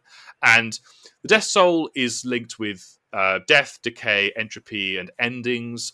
Also swords for some reason. Like, you just get swords, and like all the and you have these, like, things called, like, death miracles. Again, it's clearly unfinished because it's just like a miracle, but with a grey filter over it. And that, like, you could just use, and you have a couple of like, death miracles, not very many. Again, it clearly wasn't finished or finalized in concept, but the idea clearly is that the Death Soul does exist, and it is something you can draw on the power on, like you can draw on the power on with everything else. And then finally, you've got the Dark Soul humanity, the soul claimed by the Fetid Pygmy. And the Dark Soul is linked with darkness, obviously, physicality, solidity, corruption, and desire. The desire thing is a lot more obvious in Dark Souls 2, but basically, like, humanity is, like, it's this kind of weird thing, because on the one hand, it's kind of horrible. It's like this sort of black viscous liquid that can corrupt you, but also it's like it's kind of warm and sort of vaguely comforting, and it's like, and the whole point is that, like, it's attracted to humans because it's part of the essence of what humans are in this setting, but also because the humans are removed from their own humanity because of the existence of the Age of Fire, they're kind of horrified by it and attracted to it at the same time. So it sets up this kind of, like, interesting dichotomy, and in a way, like, the ending is you choosing between, are you more horrified by it and want to get rid of it, or are you more susceptible to it and want to like usher in the Age of Dark. Anyway, that's, I think, oh my god, Dark Souls 1 is so difficult to talk about, but I feel like that's probably enough. It's fine. It's just so Dark Souls 1 is just so difficult to talk about without just reading off all this it's incredibly complicated. Okay, so moving on to Dark Souls 2. So Dark Souls 2 is an interesting game in that I would say is Dark Souls 2 is very good at kind of following the letter of what Dark Souls 1 is doing, while changing the spirit and the kind of ideas behind it. Yes. So the other thing about Dark Souls 2 is that, much like with the previous games that we talked about before Dark Souls 1, you don't really have to talk too much about the actual way that the world of Dark Souls 2 functions, because that isn't really the point. Dark Souls 2 is a game defined by its themes and ideas rather than by its world. The world is interesting, and there's also stories you can follow with it, but that's not really the point. The point of the game is the themes and the ideas. So I've kind of, as a result, I mean, we've actually done a video back on the philosophy of Dark Souls 2 a while back, so I'm not going to go over it too much here because we've already done that. But there is a bunch of interesting stuff that's changed from Dark Souls 1 to Dark Souls 2 in terms of the world building and the cosmology, which is worth going into briefly. So the big the first main and obvious difference is the way that the Lord Souls are understood. So, like, in Dark Souls 2, the Lord Souls don't really matter for the metaphysics of the world in the same way as it did in the first game. Like, the point of Dark Souls 2 is that some unknowable age between Dark Souls 1 and Dark Souls 2 has happened, probably thousands, if not tens of thousands of years. And during that time, almost everything about the original setting has worn away. Like kingdoms have risen, kingdoms have fallen, kingdoms have risen, kingdoms have fallen. In this kind of ongoing pattern. And again, it's not clear in Dark Souls 1 if like this is the result of just the Age of Fire constantly being Dark Souls 2, if it's the result of the Age of Fire constantly being redone, or whether there's been actually like a cycle of light and dark this entire time. Because part of Aldi's whole thing is like Gwyn broke the world. So we don't really know what that means, but it could mean any number of different things. But the point is that like things have been kind of just existing in this kind of time loop almost for a very long time. And as a result, like one of the things that matters here is the concepts of light and dark, which technically, again, letter of the law wise, tie back to the light and dark souls in the previous games, with the life and dark soul, the life and death souls kind of no longer really mattering. But at the same time, what they're associated with completely changes. So in Dark Souls 2, light is associated with things like consciousness, existence, life, warmth, and hope. Dark Souls 2 is associated with things like peace, nostalgia, tranquility, death, and like kind of the usurpation of life. Like dark and light, like dark has completely flipped. And in Dark Souls 1, it's very physical, it's very tangible, it's very like viscous, and whereas in Dark Souls 2, it's the complete opposite. It's like conceptual, cerebral, tranquil, all of those things. But because like the game does a good job of kind of slipping that into the broader discussion of the world, you don't really notice that actually they've fundamentally reshaped the way that the world works in Dark Souls 2. It's doing the thing that's like humans are the dark. So to ponder the dark is a sort of ponder the nature of humanity rather than give in to being a weird squid head monster. Yeah. And importantly as well, like, again, in Dark Souls 1, humanity, the Dark Soul, is a literal thing. Like, you pick it up, you use it, you ingest it. In Dark Souls 2, there is no humanity. And again, it's all very cerebral. You return to humanity from being hollow by using these little figurines, basically. And again, it's not quite clear, is that a physical thing happening? Or are you just, like, remembering who you are? Again, it's all very cerebral. So that's a big difference there. The second big difference is like the nature of the undead curse. And again, like Dark Souls 1 never explicitly says this, but it's pretty obvious that the way it works in Dark Souls 1 is you just keep dying over and over and over again as a human. And each time you do, you lose a little piece of yourself until one day it's just like you just wake up and bam, you're just a hollow. Like it just like happens. Nobody. Yeah, you watch it play out with some of the characters. Exactly. Like you watch it play out with the undead merchant in Sen's Fortress because he knows he is hollowing, and you can hear him trying to stay focused. He starts counting to try to keep himself stable. Yeah, that's the other thing about like Dark Souls 1 that's kind of interesting when it comes to the Dark Soul is that the implication that like the way to stop hollowing is to remain focused on a goal, and that is a very like light soul way to think. It's all about perception, and whereas like the hollows themselves are mindless, they have no minds. Again, it's all physical for them. It's like so like basically to remain human in Dark Souls 1 is to immerse yourself in like the world of the light soul and to try and maintain that. Whereas in Dark Souls 2, it's much more cerebral. Like the way that the curse functions isn't just like bam, you're hollow now. It's like it's almost like a reverse Alzheimer's, where like you're losing your older memories gradually and everything fades until all you know is the immediate, and then that's finally gone. Like it's a gradual process. Like again, like I think comparing say the undead merchant in Sen's Fortress, or indeed the undead warrior in Firelink Shrine to someone like Lucatiel makes this really obvious. Like Lucatiel's whole story is like she's gradually losing her mind as she goes across Drangleic. It's not that like she's just suddenly hollow one day. Like no, she is actually losing her mind, and that's her entire story is about how that happens.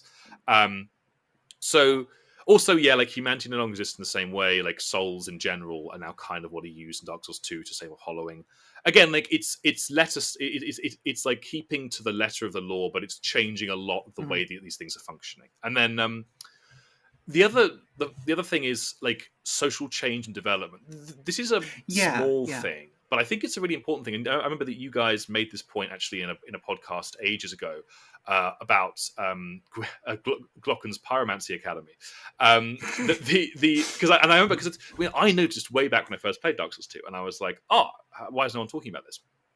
Basically, in Dark Souls 1, pyromancies are like, again, they're like shunned. They're seen as this like thing done by weirdos in swamps. Like, it's even people that you meet who are into pyromancy are almost a little bit like awkward about it. Like, they don't really want to. Whereas in Dark Souls 2, like, no, pyromancy is now being taught at the same academies that teach magic. Like, there's an idea, like things shifted, social changes happened.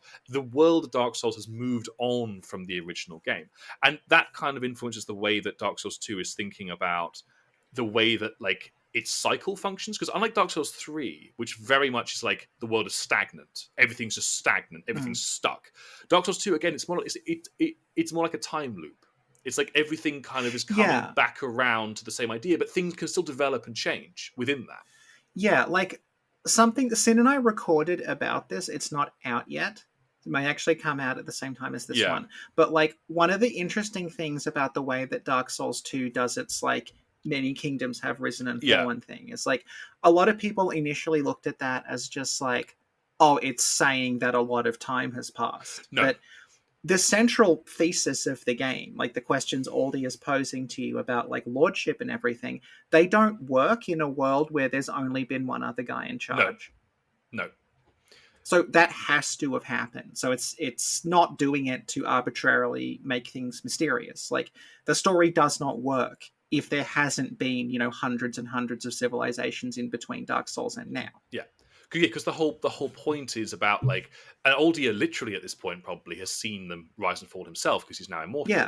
He's just seeing all of these people rise and fall, their civilizations rise and fall, and is asking, the obvious question like, how do we break this cycle? But also, like, what does it mean to be a good king? Because he's probably seen hundreds of examples of good kings and bad kings and queens. But the other point I wanted to make about that as well is like in a meta, it is also this idea of like social change kind of like works also in like a broad metaphysical sense within the series. Because one thing about Dark Souls 1 that like I remember thinking from way back when I first played it, and I've never seen anyone else make this point, and to me it's so obvious, is that like Dark Souls 1 is basically one of the reasons why it struck the chord it did with people is because it's basically taking all of the really obvious fantasy D&D Lord of the Rings tropes and making a game about it. It's like you've got all of the different areas in Dark Souls 1 are like a fantasy trope or idea. It's like you've got like the catacombs, you've got the really deep catacombs where the evil guy is, you've got the demon ruins, you've got the undead burg, which is like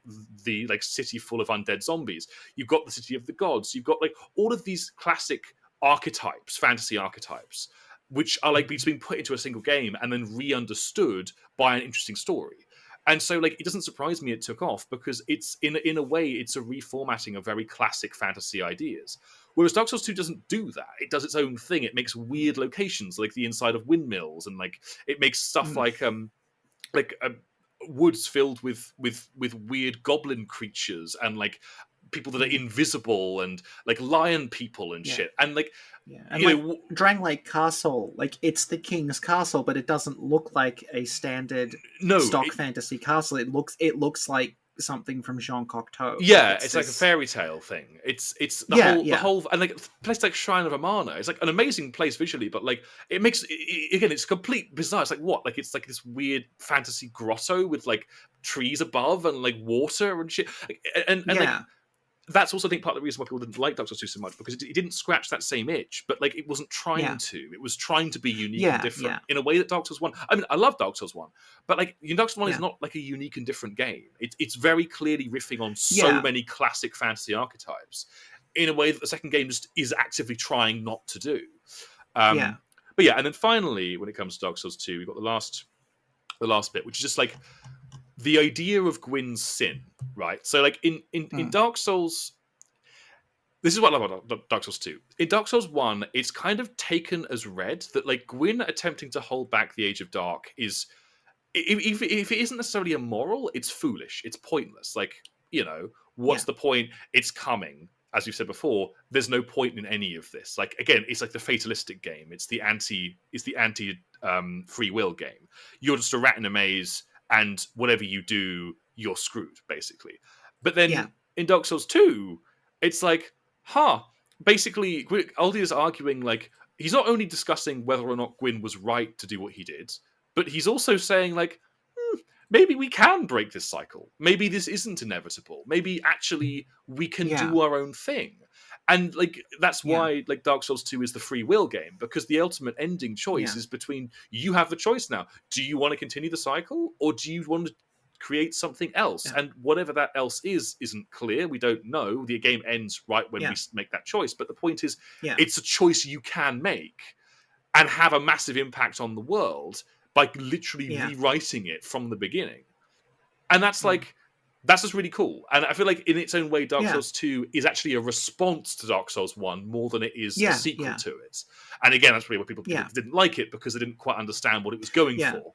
I mean, people saw that it had one ending sequence and decided it was about anti-free will.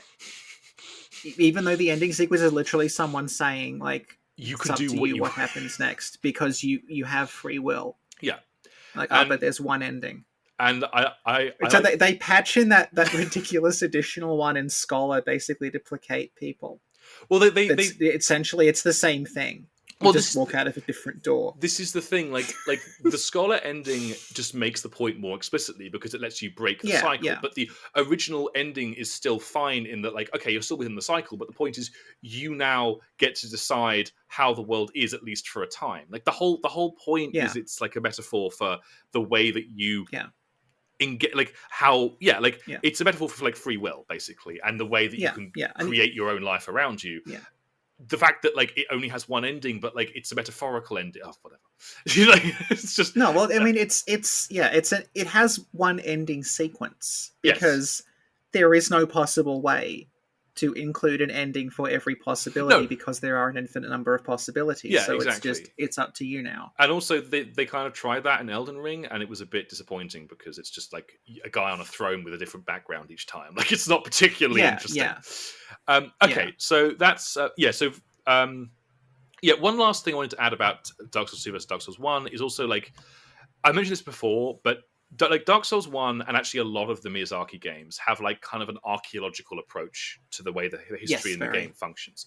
Dark Souls 1 is a bit different because it's more interpretable, because you don't know as much about the world as in like the previous games. Yeah. But the basic idea is you can go around, you can find evidence like item descriptions, placements, and that, and build a pretty cohesive understanding of the world, at least in general. Yeah. Dark Souls 1 particularly, like you don't always know the motivations of people, but you know roughly what Yeah. happened. Dark Souls 2 in comparison is more like comparative mythology. Like you can't really get like a set understanding of the world of Drangleic by just going around looking at things. You have to interpret it in your own way. The problem with the original game was that it went way too hard on that and didn't give people enough information. Yes. But Scholar basically fixed that by giving you enough information to like speculate on and consider and interpret, but still leaving basic stuff up to real interpretation. And that's something that like also Elden Ring does a bit as well. I feel like it's just like more of a Tanamura thing. He just likes that idea of just letting people interpret things more, whereas Miyazaki is more like, here's the building blocks of how this all works, like go nuts. The other thing that's sort of elephant in the room when it comes to talking about Dark Souls 2 and sort of like interpretation and how it's a bit more vague is that like Tanamura did not begin as the director of this game. He was brought on later on. So there's always this aspect of like, he might be leaning into the interpretive aspect because he's just been saddled with like, I don't even know what this is supposed to be. Yep, and then therefore he's like almost like metaphysically is the same as the player. Like he's just like, what the fuck do I do with this? And he then comes up with something that is more about interpreting the world because he doesn't actually know himself. He's essentially doing what you are doing in Dark Souls 2. He's been given this thing and told to make sense of it. Yeah, that's actually a really interesting interpretation. And that is the product of like someone else who was in charge last time. And he's trying to make something out of what they've left behind. Yeah, that's actually a really, really good point. I hadn't considered it quite like that, but you're totally right, actually. Like, he is taking on the role of, like, like, Vendrick is, like, the previous guy, and he's, like, going to him and be like, essentially, what the hell is any of this? Like, okay, that's actually a really nice note to end on then with Dark Souls 2. So, okay, we've got Dark Souls 3 here. I'm just going to very briefly say I have a lot of one of these days. I'm going to have to make like an hour and a half long video complaining about Dark Souls 3 because I have so many opinions on it. But very, very briefly, when we're talking about Mm. cosmology, like the fundamental problem with Dark Souls 3 is that one, it has no consistent cosmology. It has no consistent themes. It's basically just like a bunch of different areas kind of slapped together with different ideas and concepts that don't really go anywhere.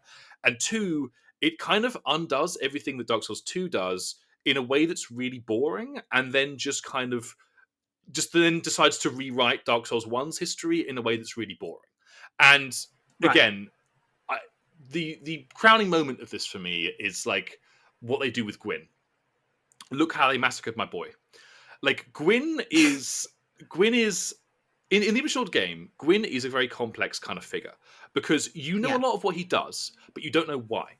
All we know about Yeah. why is like we get a bit from Frampt and we get a bit from Karth, but both of them are very biased. So we don't actually know really what Gwyn's interpretation of what's going on is. We know that we know that he ends up going to war with a bunch of different people. We know that he sets himself on fire to set the Age of Fire back up again. What we don't know is actually how much he has to do with the whole thing with like Frampt and Gwendolyn and setting up the flow of the undead. Yeah. We don't Yeah. actually know how much he knows about that. But the point is that like Gwyn is a figure you can interpret it in many different ways. You can definitely see him as a kind of power-hungry figure. You can also see him as kind of like a sort of King Lear figure, someone undone by their own Yeah. hubris. You could also see him as somebody who genuinely believes that the Age of Fire is good for everyone. And again, some humans Yeah. clearly agree with him. Like, Yeah, and that's one of the questions that Aldia poses to you, yes, like during Dark Souls 2, is it's like, okay, let's just accept baseline the Age of Fire is, he calls it's a lie, it's a charade, right? Yeah. But does that therefore mean that all of the people that lived through the Age of Fire and experienced things and like, you know, became their own person, and are you saying that everything that happened during the Age of Fire didn't matter? Because clearly it did. Exactly. Yeah. Chad Aldia. Aldia is such a Chad, man. I love him Yeah. so much. Yeah. But I love yeah, him. like the and then Dark Souls 3 comes along, and in the Ring City DLC, it's like, no, he's just out here being the most evil motherfucker you could possibly imagine. And it's just like really like Yeah. it was interesting and novel and different, and now it's just like, oh no, Yeah. he's just actually he's like the sort of cackling maniacal villain who sends humans off to die in droves in the wars against the dragons, and like sets the pygmies up so that he can like manipulate the whole thing. He comes across like Cruella de Vil, and it's like, Yeah. why do this to a character that was Yeah. perfectly fine and interesting? Yeah. Why do this? And that goes into a whole thing. Also, I personally, I don't particularly like most of the DLCs in the Souls games post Dark Souls 2, because each of them, and Shadow of the Erdtree is terrible for this, really try to like rewrite the base game story, and it gets worse and worse each time. But yeah, like Dark Souls 3 is terrible for that, because it seems to want to be both a commentary on the original game and almost like a remake of the original game, but basically the original idea for whatever it was just didn't have enough time to develop. So at best, it just feels kind of flaccid and pointless, and at worst, it's actively making the earlier games worse. The only interesting thing for me about it is the way it conceptualizes like the Age of Fire as being stagnant. There is kind of some interesting imagery around that. Again, like Dark Souls 2, the cycle is a cycle, it's a time loop, so things can still happen, but only within this predetermined thing. Whereas in Dark Souls 3, it's like, no, everything's just stagnant. Everything's stagnant. Everything's back to the way it was, which is fine, but it doesn't really do enough with that to really make it. The interesting thing about Dark Souls 3, that it starts and then it does not develop, but it's at least in there. Yes. Is the idea that, like, all right, the world is stagnant, the Age of Fire is dying, we are sliding towards something else, but there's more than one direction this could go in. So they talk about, like, but there is this, like, Age of a Deep Sea. Yeah. That's not the Age of Fire, not the Age of Dark, that you could possibly, like, that could be envisioned. And that sounds a bit sort of like what they're doing in Dark Souls 2, where it's like another world is possible within these limitations. And, like, the way that it specifies, like, there's a difference between just letting the flame go out, which is what happens in Dark Souls 1, and usurping the flame. Yes. There's all these sort of different ways it could go. And even, like, the way that, like, the people are turning into trees, and it looks like it's reverting back into the Age of Ancients again. So it's like, it's gesturing toward other possibilities, but it's not really exploring them. They're just sort of, this is a thing. Yeah. Yeah, Yeah. no, absolutely. And that's the thing with Dark Souls 3. It's like the original idea for the game seems to have been absolutely barking mad, but it was Yeah. basically actually going through with that and having like the Mm, ages finally end and something else happening. And then they end up going back on mm. that for all sorts of different reasons. So you've got these relics of interesting concepts and ideas, but which like Yeah. the game just kind of, the other thing about Dark Souls 3 is that the game just kind of ends. It's like, you know, Yeah. you defeat the Lord Souls and then like that's just kind of it. And then like, oh, it's the final boss time, and oh, he's Gwyn again, and that's it. And it's like there's not really Yeah. nothing thematically comes to a crescendo. Yeah. It's got such a frustrating third act Oh, it's so because frustrating. there's this massive eclipse occurs and there's these like butterflies flying out of people's bodies and sort of flocking to the sky, and it looks like the end of Evangelion. And like Lorien and Lothric are sort of holed up in the tower, and it's like, Yeah, oh shit, what's going to happen next? And the answer is you're going to link the fire, yeah. It's and like that's nothing. it. Yeah, like nothing has Yeah. actually changed. No, and Yeah. yeah, yeah. And I will say, I do kind of like the endings. The endings are kind of cool. I like that when you link the Mm. fire, like it's just so pathetic that basically nothing happens. I like the Yeah. fact that you can do the maiden, like you can do the maiden ending, but then kill her and take this fire for yourself. That's kind of cool. But Mm. yeah, like it's clearly just an unfinished game in terms of like what Yeah. it's actually trying to get across to the player.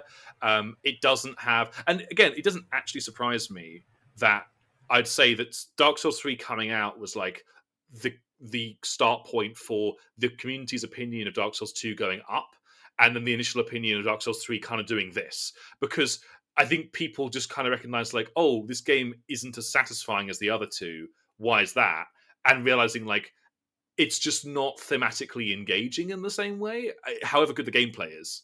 I remember one of the big criticisms of Dark Souls 2 when it came out is this is leaning too heavily on the previous Which game is and feels like fan ridiculous. fiction. And it's Yeah. like one of the fingers on the monkey's paw Curls, yeah. and you get like Dark Souls 3. Dark Souls 3 happening. I notice in this discussion of Dark Souls 3, you've so far neglected to mention that you can also create a new world by removing the Dark Soul from someone's body and turning it into paint. Oh god, Which feels like the elephant in the room in this discussion. it's like a parody of Dark Souls. It's like what I would do if you gave me like, you know, like an animation budget and you were like, write me a parody of like the Souls games. Yeah, I would come up with something like that.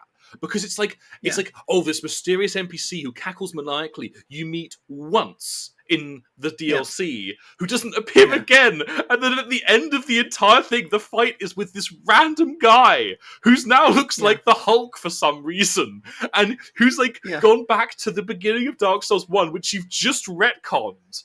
And like is eating people, and it's the most like parody Dark Souls shit you could possibly imagine. And people were like, yes, very interesting lore implications. What lore implications? Like what is the fucking thing is, point like, of when this? this came out, I was making fun of it by saying the story is about paint now. And the key thing I'm saying there is not the stories about paint. It's the stories about paint now. Yes.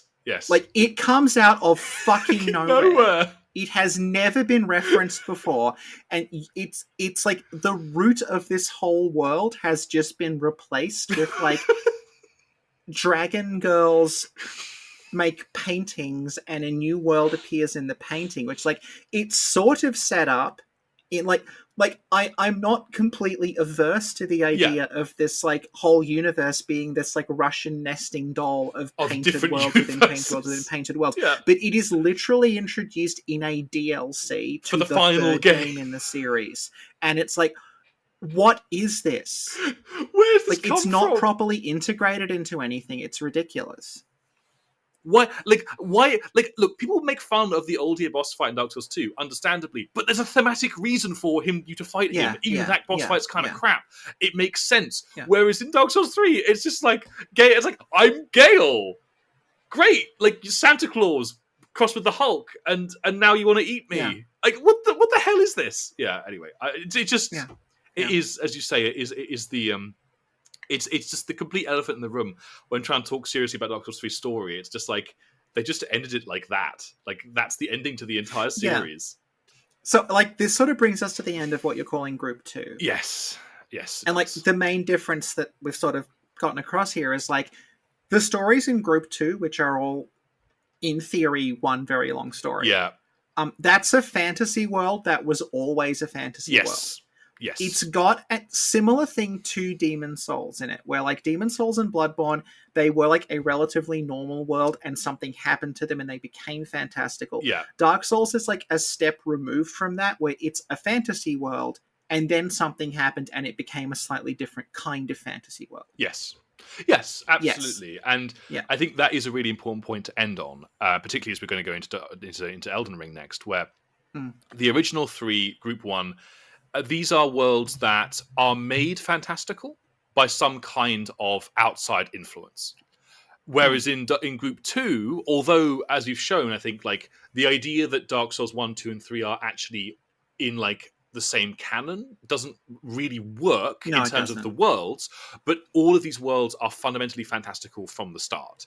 And therefore, the way they're constructed and they're understood and the themes of them are actually quite different from the Group 1, where a lot of those, the idea is like relatively normal world, weird shit happens. How do people deal with that? How do they understand it? In the Dark Souls series in Group 2, it's basically like the weird shit is baked in from the start, and as a result, like the way that the worlds function are very, very different, and also much less understandable to us as actual people. We're gonna now talk about Elden Ring. And we're gonna try and get through this in a decent amount of time. So, Elden Ring. Elden Ring is Group 3, and that's for 2 reasons. One is that because obviously Elden Ring is a big game with a lot of themes, which we're not going into all of them. But the other reason is that Elden Ring, I would say it functions as kind of a capstone to the entire Soulsborne series quite nicely. It's quite different from the other games. The game is most similar to, funny enough, is Dark Souls 2.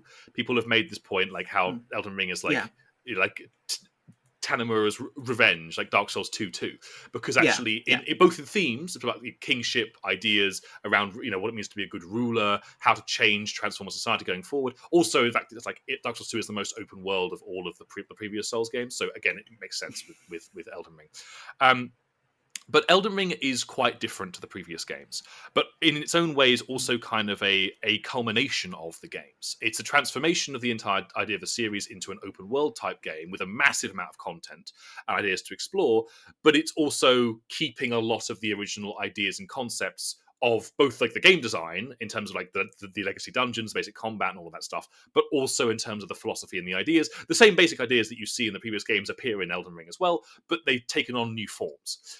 And a big part of that is, of course, the fact that Elden Ring is written. Well, so the way that from what I understand, the way it worked is George R. R. Martin, famous for writing and still not finishing A Song of Ice and Fire, wrote the basic background to the setting of Elden Ring.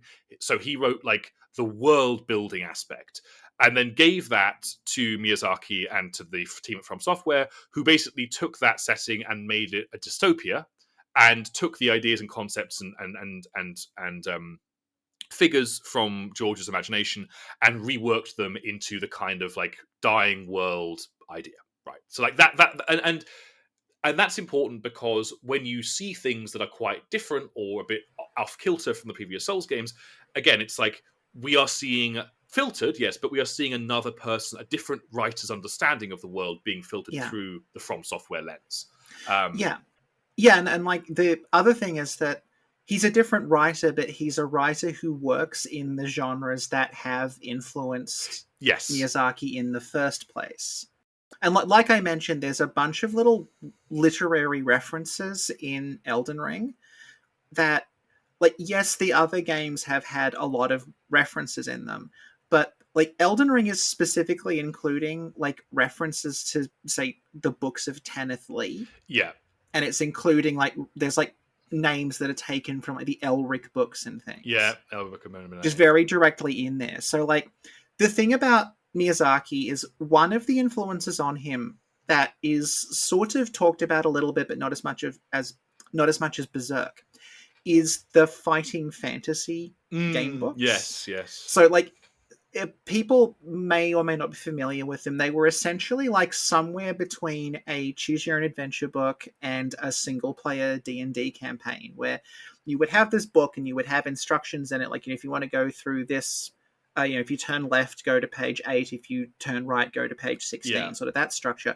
But at the same time, you were keeping track of like, what equipment do I have, what hit points do I have, and that would come into play. So you would say, encounter a monster, and it was like, roll this number of dice to attack it, but if you have the mace, roll this number of dice to attack it. Yes. You kind of work your way through it that way. And a lot of enemy designs in the Souls games are taken essentially like entirely from the fighting fantasy books. Like you can just open that and Yeah. Patches is in there. Yeah.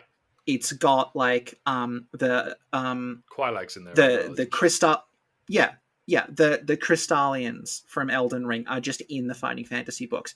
And the thing about that is those grew out of the D&D yeah. kind of like culture of the 70s and 80s, which was itself like, you might think of D&D as like a high fantasy sort of Tolkien thing now, but old D&D is this grab bag of like, yes, there is Tolkien, but there is also H.P. Lovecraft, there is also Conan. Michael Moorcock, Yeah.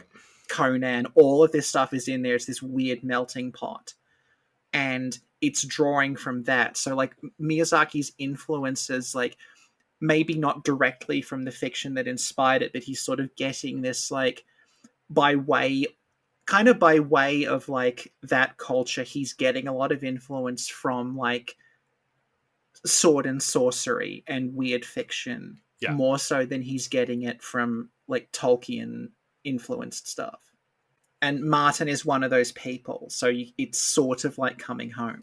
Martin is interesting as a writer because I always call his stuff like I would call Atomic Mass of Fire is what I'd call epic fantasy rather than high fantasy, in that it has the scale and scope of high fantasy, but it's very much not trying to be a traditional high fantasy story. In fact, like Song of Ice and Fire, I mean, it's not a direct response, but like it's difficult to understand Song of Ice and Fire and the way Martin goes with it without seeing it partly as a response to Tolkien itself. Like there's a lot of that going on in there.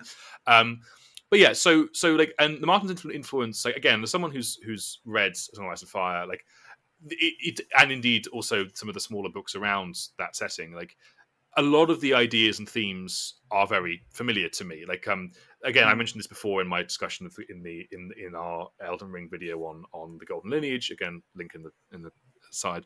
That the idea of like the prince that was promised is a huge thing. Like you have this idea of like the perfect prince, the one who's like good looking and he's handsome and he's clever and he's like the ladies love him and he's like the obvious successor, and then he dies. And like, what do you do once he's dead? How does the royal family or the society kind of recover from that? And like, how does the memory of that person influence like everything that happens after them? Which is obviously like, it's basically just like Godwyn. Like the death of Godwyn is so important in the story. And again, like I'm not saying it necessarily was Martin's idea, but it's very much in keeping with Martin's understanding. So to give a brief overview, and I do mean brief overview because Elden Ring is huge. Like Elden Ring's backstory is probably the most convoluted of all of the games. It isn't necessarily the most complex, but it's the most like convoluted because it lacks the defined ages structure that Dark Souls 1 has. Instead, we get kind of a tangled web of different events that happen at different times, and the game is intentionally making them difficult to catalog into any single timeline. It has the Bloodborne problem with that sense. It's also more difficult to get like a objective overview of the history of the lands between, because Elden Ring is more like Dark Souls 2 and Dark Souls 1 in that it has a lot of like subjective things that happened or might have happened or may not have happened or happened in a different way.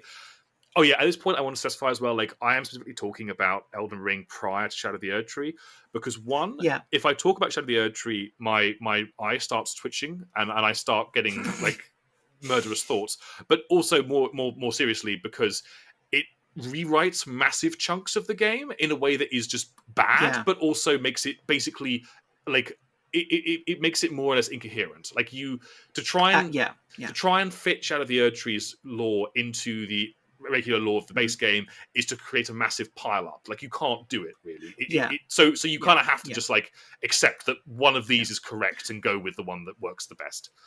Yeah, like that's essentially what I said, if people remember the episode I did with Saint Trina, where like I do not have issues with Shadow of the Erdtree in a vacuum. The problem is that by its nature, it can never be in a vacuum because it is Yes. a DLC. Like, it has no means of existing unless you plug it into Elden Yeah. Ring. And when you plug it into Elden Ring, it makes no sense whatsoever. You have to pick one of the.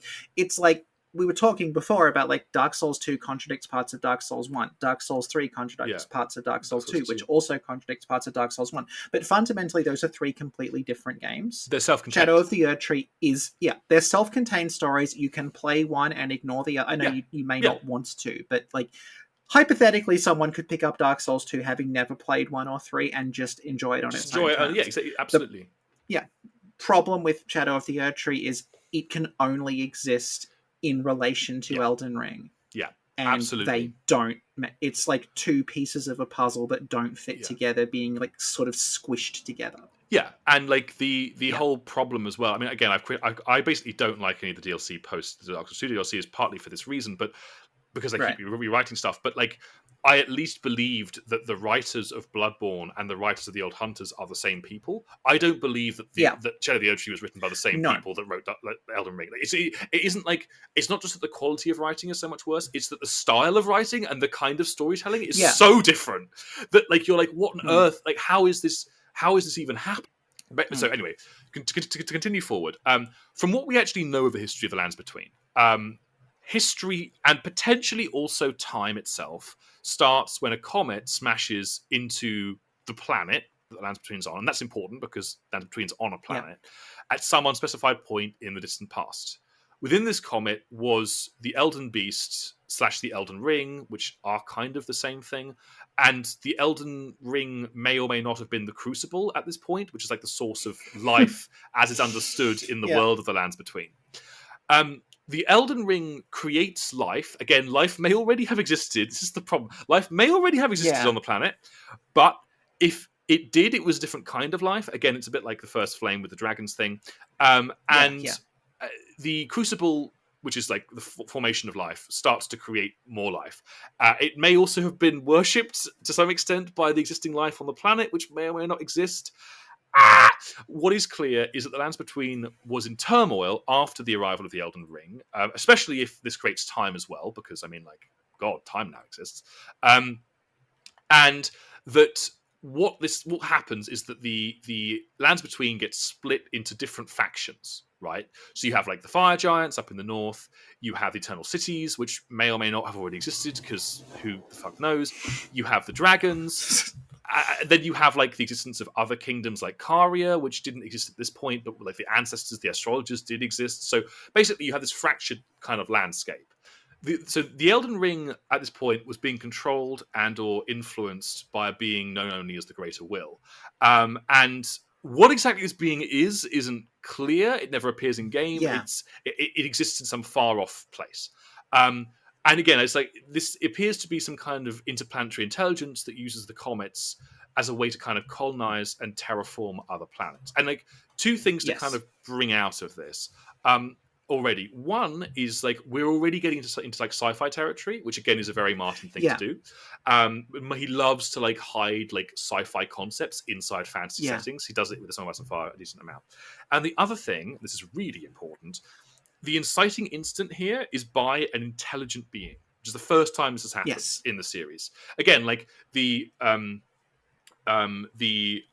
old one in Demon Souls is not directing things. The first flame in Dark Souls is not directing things. This is the first time we have had like an inciting instance that is an intelligent being that is actively trying to influence the development of this world, which is a big and important difference from what we've had previously. Like at some point, this crucible turns into or creates and is subsumed into the Erdtree.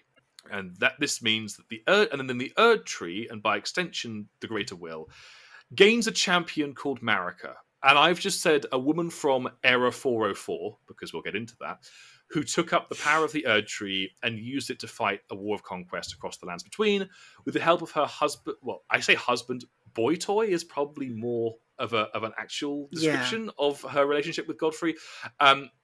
The Elden Lord Godfrey.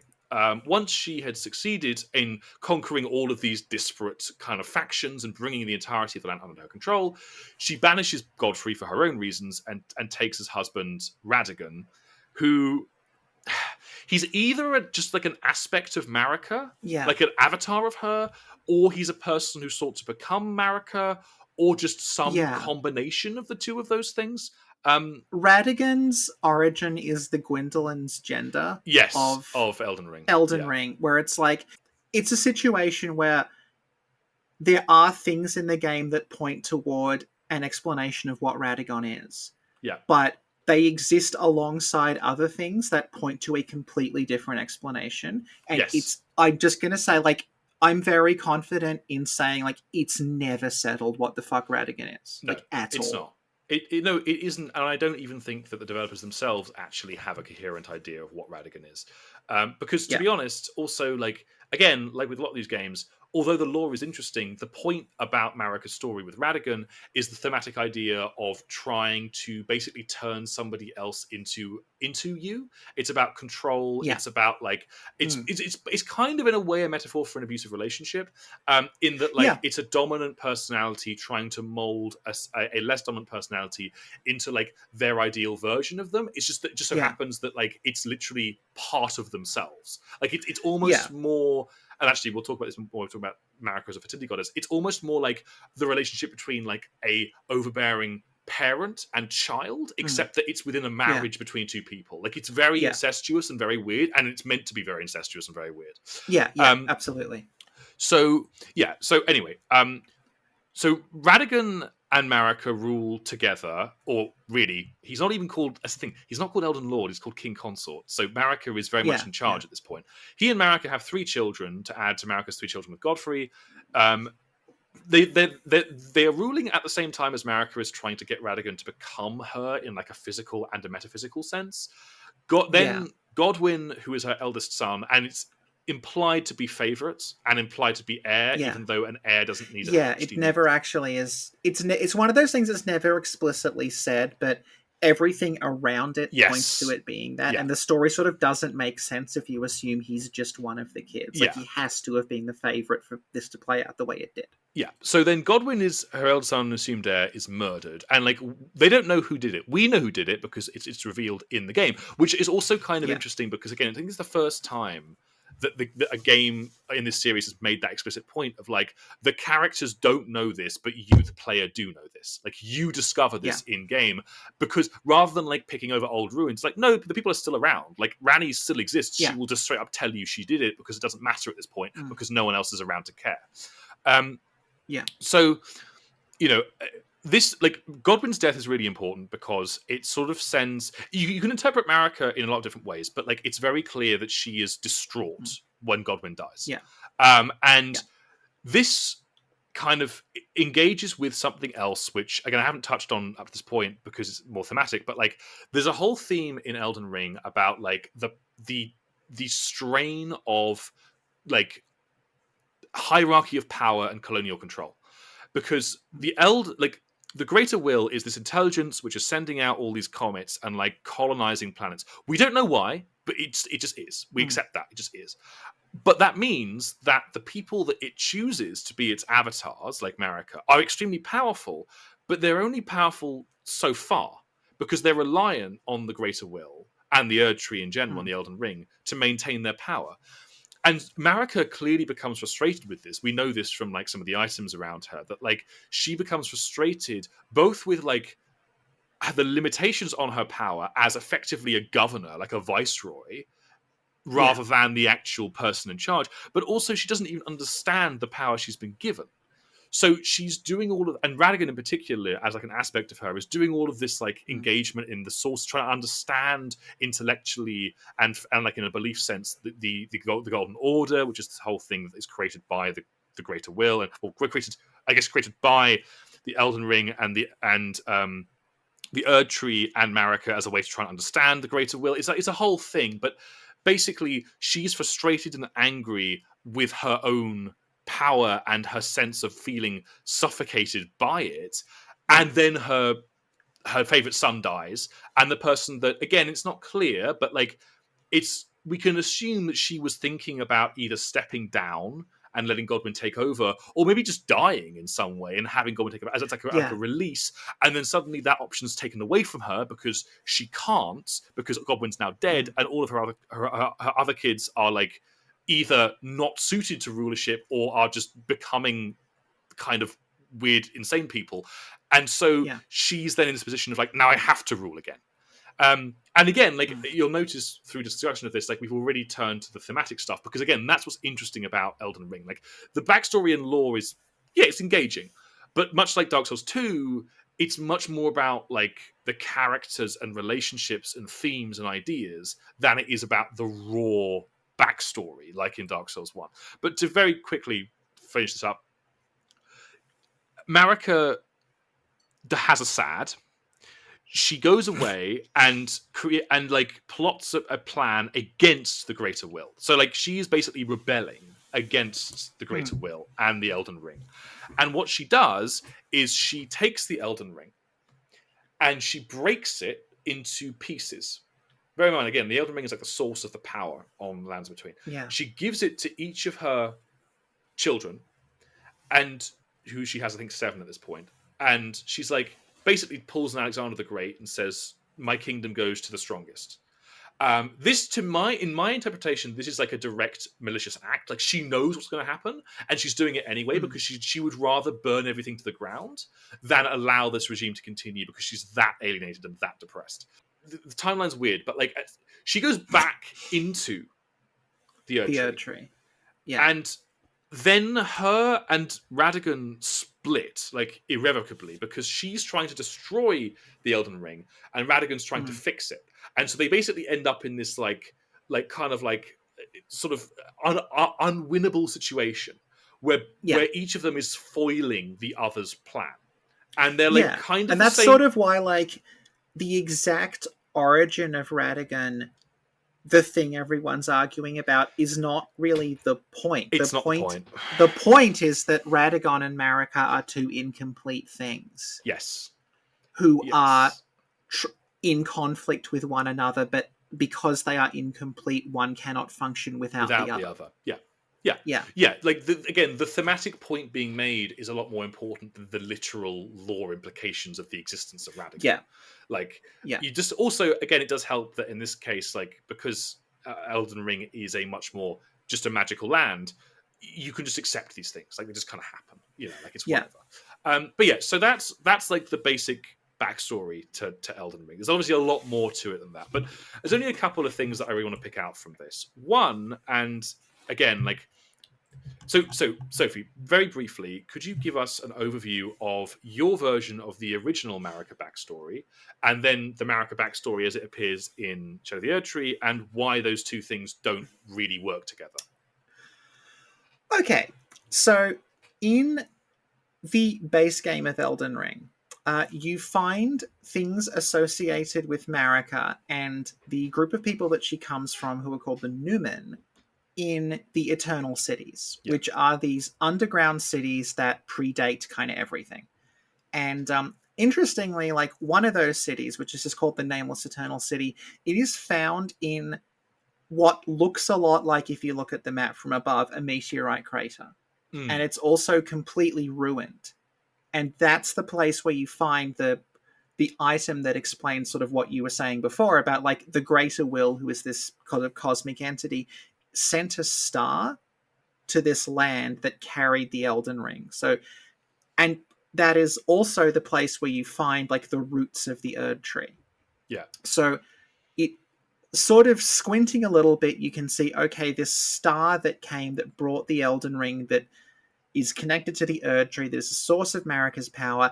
It's impacted in the place where you find, like, one of Marika's seals. It's where you find, like, the runes associated with the Numen.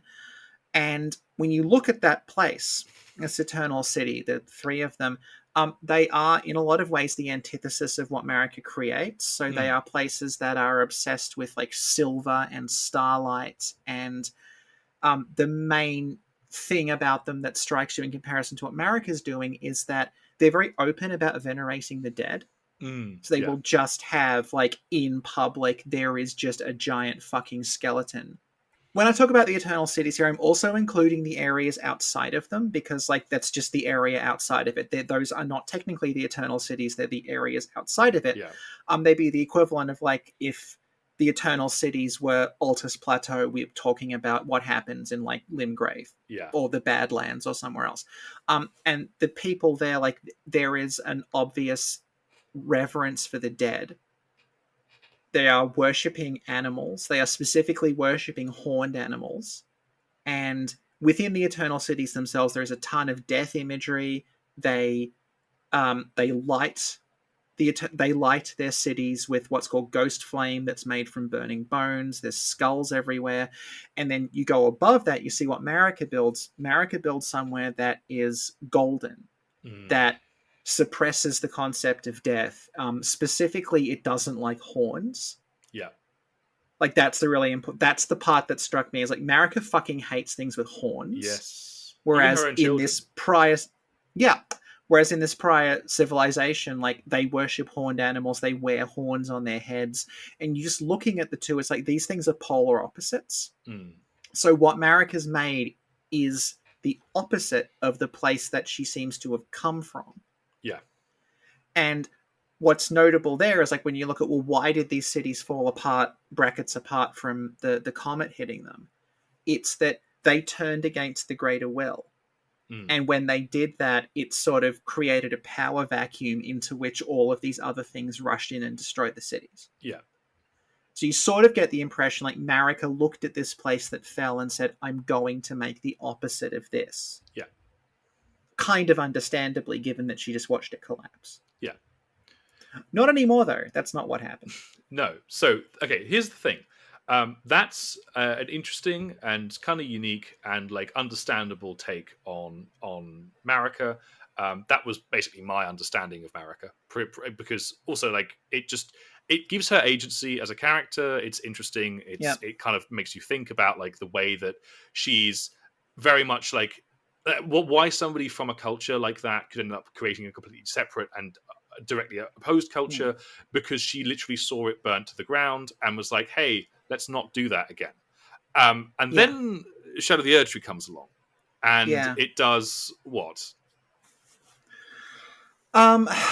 Marika is from a village of, they're called shaman. I think in Japanese they just call them miko, which is like priestess. So Marika's part of this like commune kind Yeah. of priestesses, and they were used in the death rituals of these people who had horns, called the horn scent, who would kidnap them and cut them up and put them in jars. Mm. And then Marika found the Elden Ring and was like, I'm gonna get you for that. And that's essentially her motivation, as far as I understand it Yeah. now. And it becomes a cycle of violence story where it's Yeah. like, it positions it initially as like, evil Queen Marika has sent Mesmer the Impaler to kill all the Horn Scent. Isn't that sad? Then plot twist, the Horn Scent were the people that did the same thing to Marika in the past. Yeah, I'm 12 and this is deep. I literally was about to say that, because I won't lie. Yeah.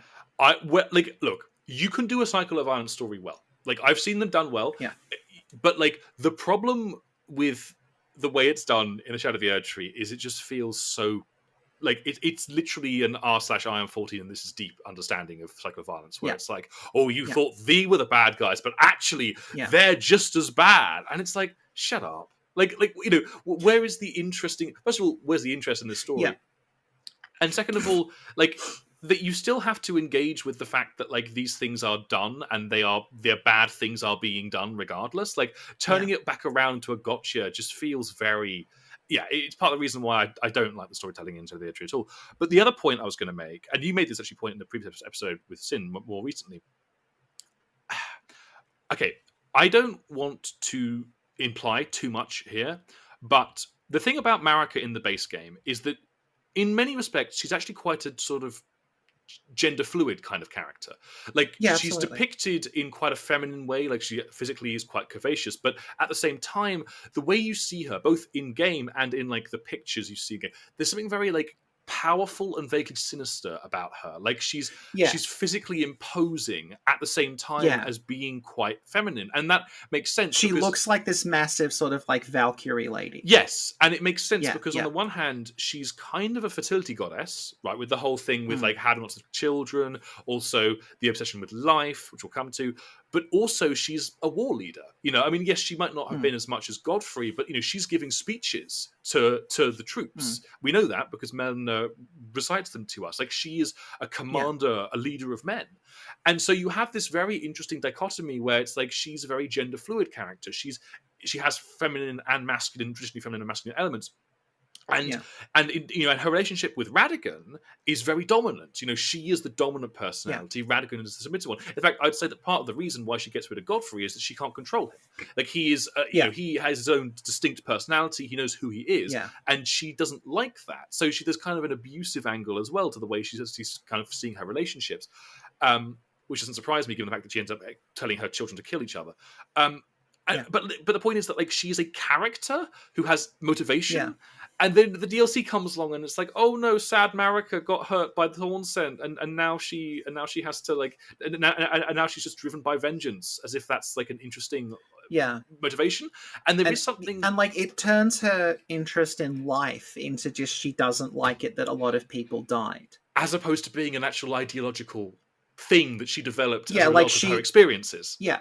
It's not that like I don't like the idea of it being a cycle of violence. It's that it's a Yes, cycle of violence that is so non-specific yes, in terms yes, of the what the sides in this are actually doing. Like Bloodborne is a cycle of violence because it's like Bergenworth go to this yeah, hamlet, they gut Cos gets revenge on Yharnam by cursing them, so they send hunters back, etc., yeah, etc. But like there's a specific pathology to everything that's gone on there. yes, And it has a yes. lot of like historical resonance in terms of like shit like this actually happened. Like this is what It's a Victorian yes. empiricists did. This is how colonialism actually works. Whereas the Marika Hornsent stuff, it's like cartoonish. It is cartoonish. Like It is it's cartoonish. completely yeah, it's so divorced from any of that. It's just evil people. Yeah, you have to start from the Yeah. position that the Horn Sent are just evil, Yeah. and then everything has to go from there. And I'm not saying that you can't look at history and be like, well, there are some genuinely evil regimes, but like you have to Yeah. get to that point. Like with such an Yeah. entry, like the Horn Sent are just despicable in very obvious ways, and there's never really given a clear motivation as to why beyond just they like Yeah. doing this. It's just like Yeah, part like of the culture, if but a why is it core part of the culture? tenet of yeah, if a core tenet of your culture is kidnapping people and cutting them up and putting them in jars, Yeah. that's bad. Yeah, I think even the most Yeah, fervent postmodernist would not disagree that that is just bad, and like, yeah, and that has yeah, to come from somewhere, and that's the problem with the entry is that a lot of what happens in it just feels like it's just like stated as if that's enough, but it's not enough. Because yeah, again, the base game did a good job actually of showing Marika's trajectory from, you know, relatively kind of fresh faced, like, you know, war leader out to genuinely make an empire to like this kind of jaded, bitter, cynical, almost depressed, nihilistic person yeah, who's ready to burn the entire world to the ground. And I think that, and it's just disappointing that Shadow of the Erdtree doesn't actually engage with any of that yeah, and just makes an entirely new story that's considerably worse. yeah, But yeah, so yeah. It's like the Healing Church in Bloodborne also like kidnap and cut people up, but that is within the service of an ideology that the game is explicitly exploring, yes, and exactly. it mirrors things that happened in real life. And also, we meet people in the game who did that stuff, and they're all traumatized and like they're all Yeah, messed up as a result, and we see the effect of it. Whereas the Horn Scent that survived just kind of seem to be like regular dudes. Like the whole yeah. yeah. There's no engagement with like the actually interesting parts of that story. But anyway, Yeah, and it's frustrating because there's all that stuff about the horn scent in the Crucible, and yes, it feels like this is so close to kind of doing like the Bloodborne thing again, where it's like, we're going to go after this culture because they possess this thing that we need. Yes. And it becomes like Marika is doing her colonial thing, like back Yeah. then. But it's almost disconnected. It's like they're just evil. Asterisk, they also have the source of all life. It's here. Yeah.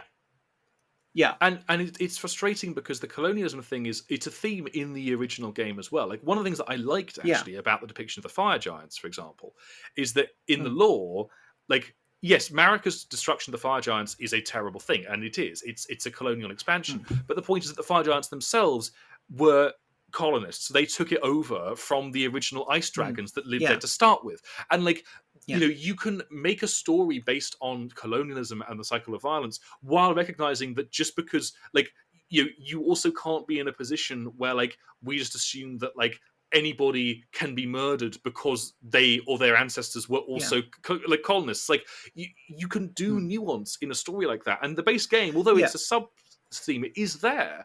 Whereas in the Shadow of the Erd Tree, it all just becomes very childish, very juvenile, very and like. I mean, it does the thing that happens in actual like instances of colonialism, where like the fire giants are beaten by Marika, but then they and their descendants are subsumed. Yes, into the broader into what colonial Marika's framework. doing, to the point where you end up with Radagon like you end up with Radagon like asterisk, as far as we understand it, who's like internalized that to the point where he hates the fact that he has fire giant heritage because he sees himself as lesser. Yes, like that's how this shit actually plays out psychologically in people. And then you've got like Radahn, who is like several like Radahn, who is like a generation removed, but to him it's like a mark of like strength that ferocity he's related and to strength. These giants. So everyone is connecting with this thing differently, and it's very, very messy. And like that is, as opposed to just bad. Yeah, exactly. And one of the main themes of the base game is the idea of like how people are responding to like the colonial structure, and even the leaders themselves, right? Because that's the other thing. Like, colonialism doesn't just affect people who are colonized. It's a process that affects everyone in the system. And like Marika and also Radagon are feeling subsumed and degraded by the control the Greater Will has over them, and their inability to understand what's going on. While at the same time, they're also cutting the horns off of the omens and throwing them in the gutter. Like the whole thing is, and again, it's like the original game. Okay, yes, it's subtext, but it's a much more nuanced and interesting engagement with the whole system. And there's this whole like symbiotic, parasitic relationship with the Greater Will happening in the game, and like it's not clear. Well, I mean, some of the endings it is, but like, the whole point of the endings of the game is you, as the Tarnished, have to find some way of both continuing but also transforming the imperial structure of the Lands Between, because if you don't, the entire thing falls apart into utter chaos. And that is also again like the Bourbon reforms of the Spanish Empire, or the replacement of the British East India Company with the British Raj. Like, this is just how empires operate. They constantly have to reinvent themselves and re-understand them. And then you go from that to just like horn sent bad, big mistake. Like, just the whole thing is just kind of sad. And like you're saying, like, you talk about it as subtext, but then you're like, this is just how empires function. Yeah, it is. That's essentially what it is. Like, it's not like this is a story and then there's coded references to how imperialism works. No. It's just, this is how the world functions. So it's just baked into every interaction in this world that this is the result of imperialism. And again, it's fascinating for someone like me who's studied empires from the Ottomans to the Mughals to the British to the French to the Qing. It's like you see these beats play out because fundamentally the structures actually are quite similar, regardless of time or culture or background. And again, like, Elden Ring does a good job in expressing a lot of that in a way that like you kind of could have like a carte blanche, because there's a beginning of time almost. So like you can show that happening in a very like deliberate way.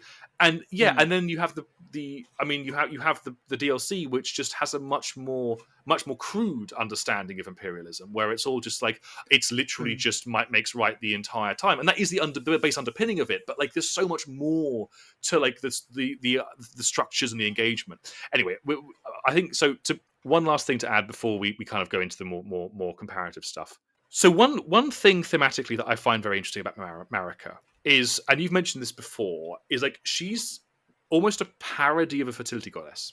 Yeah. in that she has lots of kids, and she's obsessed with life and growth. But Mm. she's also um, terrible at understanding what the point of life itself. So Yeah. one of the things that it's not stated in the current game, it was patched out. I think it was a network test thing, but I consider it canon Yeah. because it makes so much sense. Is Mm. that once Marika becomes leader of the Lands Between, one of the first things she does is she goes to the Elden Ring, which is the source of all of her power, and she removes death from the Elden Ring. Yes. So it stops people dying, right? So no one can die. And this happens before Godwyn dies, by the way. So her pre-existing fear of death is already there before Godwyn's dead. Yeah. Yeah.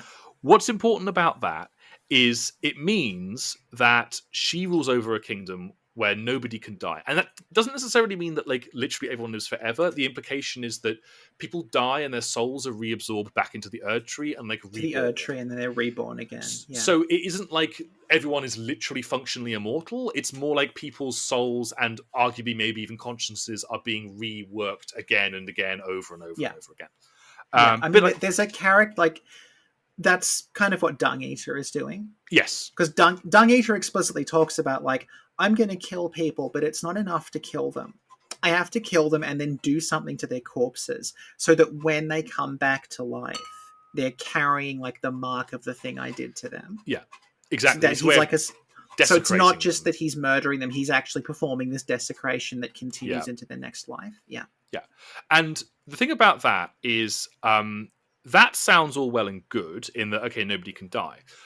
But, and again, this comes from a piece of cut content from the network tests. But what's interesting, so in the original version of one of the meat things you can get that boosts part The of your stats, turtleneck, I think it is. yeah, it states that basically this is also an aphrodisiac, but that nobody bothers using it anymore because basically nobody reproduces in the Lands Between anymore. And the Mm. point is that, like, and that is a really interesting idea because what it's implying, and again, this is implied in the game but never stated like this, but it's implying that Yeah. by removing death from the Elden Ring, what Marika is doing is she is prolonging what you might call life as existence, but she has removed life as reproduction. Because in the English language, we Yeah. use life to mean many different things, but two big ones are life as in just like the time a person has on this planet, the existence that we have. And two, we would refer to life in like a metaphysical sense to like birth, reproduction, reproducing, the way that our societies continue on after we are gone. And what Marika has done is she's basically, by removing death, she has metaphysically prevented people from either being able to reproduce or having a desire to reproduce, but also Mm. has kind of stagnated her own society. Nothing can change Yeah. or develop or move forward because everything is stuck as it was when she took death out of the Elden Ring. Elden And Ring. Yeah. this is interesting because there's a foil to her in this, which is Melina, who is the person that you talk with, who does your level ups throughout the game, and she technically isn't your maiden, but she plays Yeah. the part of being your maiden. And again, it's never stated, but it's heavily implied that she is Marika's Yeah. child. Again, like she just Yeah. is. I'm sorry, like she just is. Well, I mean, she Because literally says, "I have to go see my mother in the Erd Tree." yeah, well, also the fact that she has Yeah, so- the red hair, and her name starts with an Yeah. M, and she's clearly Yeah. a god, a powerful god of some kind. Anyway, and throughout the game, like she's like, hey, I've got to go to Lanedale, so I'll hitch a ride with you. When you get to Lanedale, she basically has a conversation with somebody, or it's implied. Again, it's implied she's talking to her mother, but it's never stated. And then Yeah. she comes back and Yeah. she's like, "Hey, I've got a new direction here, and also I'm going to do what I want to do, and you aren't going to stop me." And Yeah. and the thing is, if you take the other ending, which is the one where you go and you become a Lord of the Frenzied Flame, Mm. if you go and try and burn yourself rather than burn Melina to bring down the Erd Tree and to enter the final part of the game, Melina will come to you and be like, "Hey, what the hell do you think you're doing? Like, first of all, I want to burn myself alive. That's my choice. Fuck you." Yeah. And two, she's like, the thing that she hates about the Frenzied Flame ending is like it just ends everything. Like there's no progression. The entire world just gets burnt to this like awful cinder, and like nothing exists to grow. And she's like, the point is she says to you, like, yes, okay, the land between is in a terrible place, but like, births continue, animals continue, like life continues, Yeah. and we shouldn't burn that all to the ground just because of whatever, and Melina acts as It's kind the of same argument that Aldia makes about prolonging the Age of absolutely, Fire. yeah. Yeah. And the point that, like, and this is in response almost to, and I literally in my own canon believe this is a literal response. Like, she had a conversation with Marika, and Marika was like, Oh, "Hey, do absolutely. this Yeah. thing," and she's like, "No, fuck no, why would I do that?" And because she's like, "No, like, it's important not just that people live in the sense that they exist, but that they live in the full sense of the word. They live life, and then they pass Yeah. on, and their descendants have their chance." And Marika, in trying to be this kind of bountiful fertility goddess, has forgotten the basic point that life has to Yeah. end at some point, Yeah. and Yeah. things must develop and continue. And that's something that, like, Melina understands that. Marika doesn't understand that, and so much of the problems that come to the Lands Between is Marika being unable Yeah. to move on from Godwyn's death, or being able to allow her society to develop and grow. She's so fixated on it just remaining the same. So and it's like we were talking about the lack of like a specific pathology to what happens in Shadow of the Erdtree. Yes. Whereas what Marika's doing is incredibly recognizable as a very immature person's Yes. response to dealing with death, which is that I don't want anyone to ever die again. Yeah. It is that Twilight Zone episode, isn't it, where like the idiot child becomes in control of the village? Like or it's Anakin Skywalker. Actually, Anakin Skywalker was a good comparison there, because it's like her reaction, and again, it's even the irony is that she is kind of a fertility goddess who doesn't understand the value of life.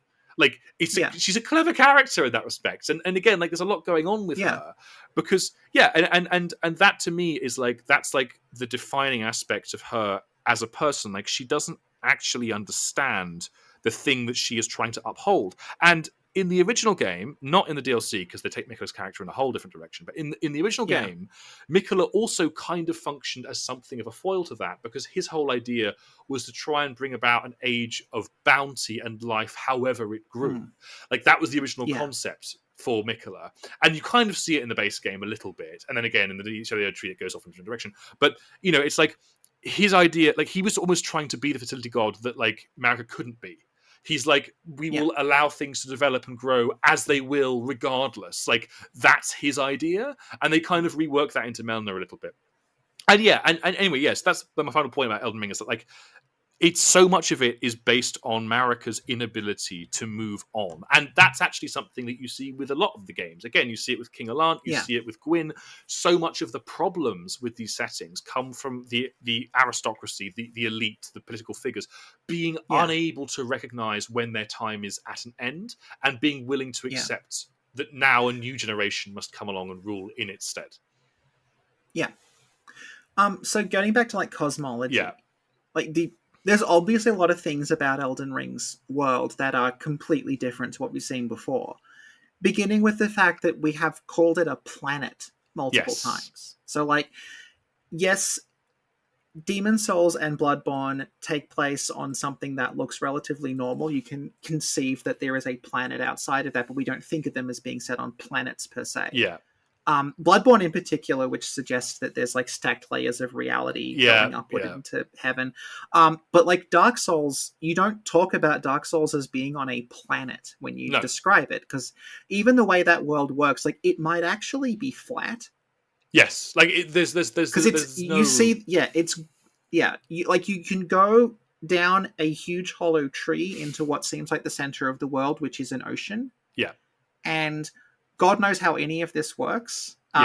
It appears to have a sun, but the sun seems to be linked to a guy rather than it actually being, like, really a celestial body. And, like, there's a moon, again, similar thing. Like, the moon seems to be, like, it's something that's tied to the way the world works. It's not necessarily, they may not actually physically be, like, and you can see, like, the sun can come and go. There is places where the sun is illusory. So treating it as, like, an actual body in space is sort of, it's maybe not that. Yeah.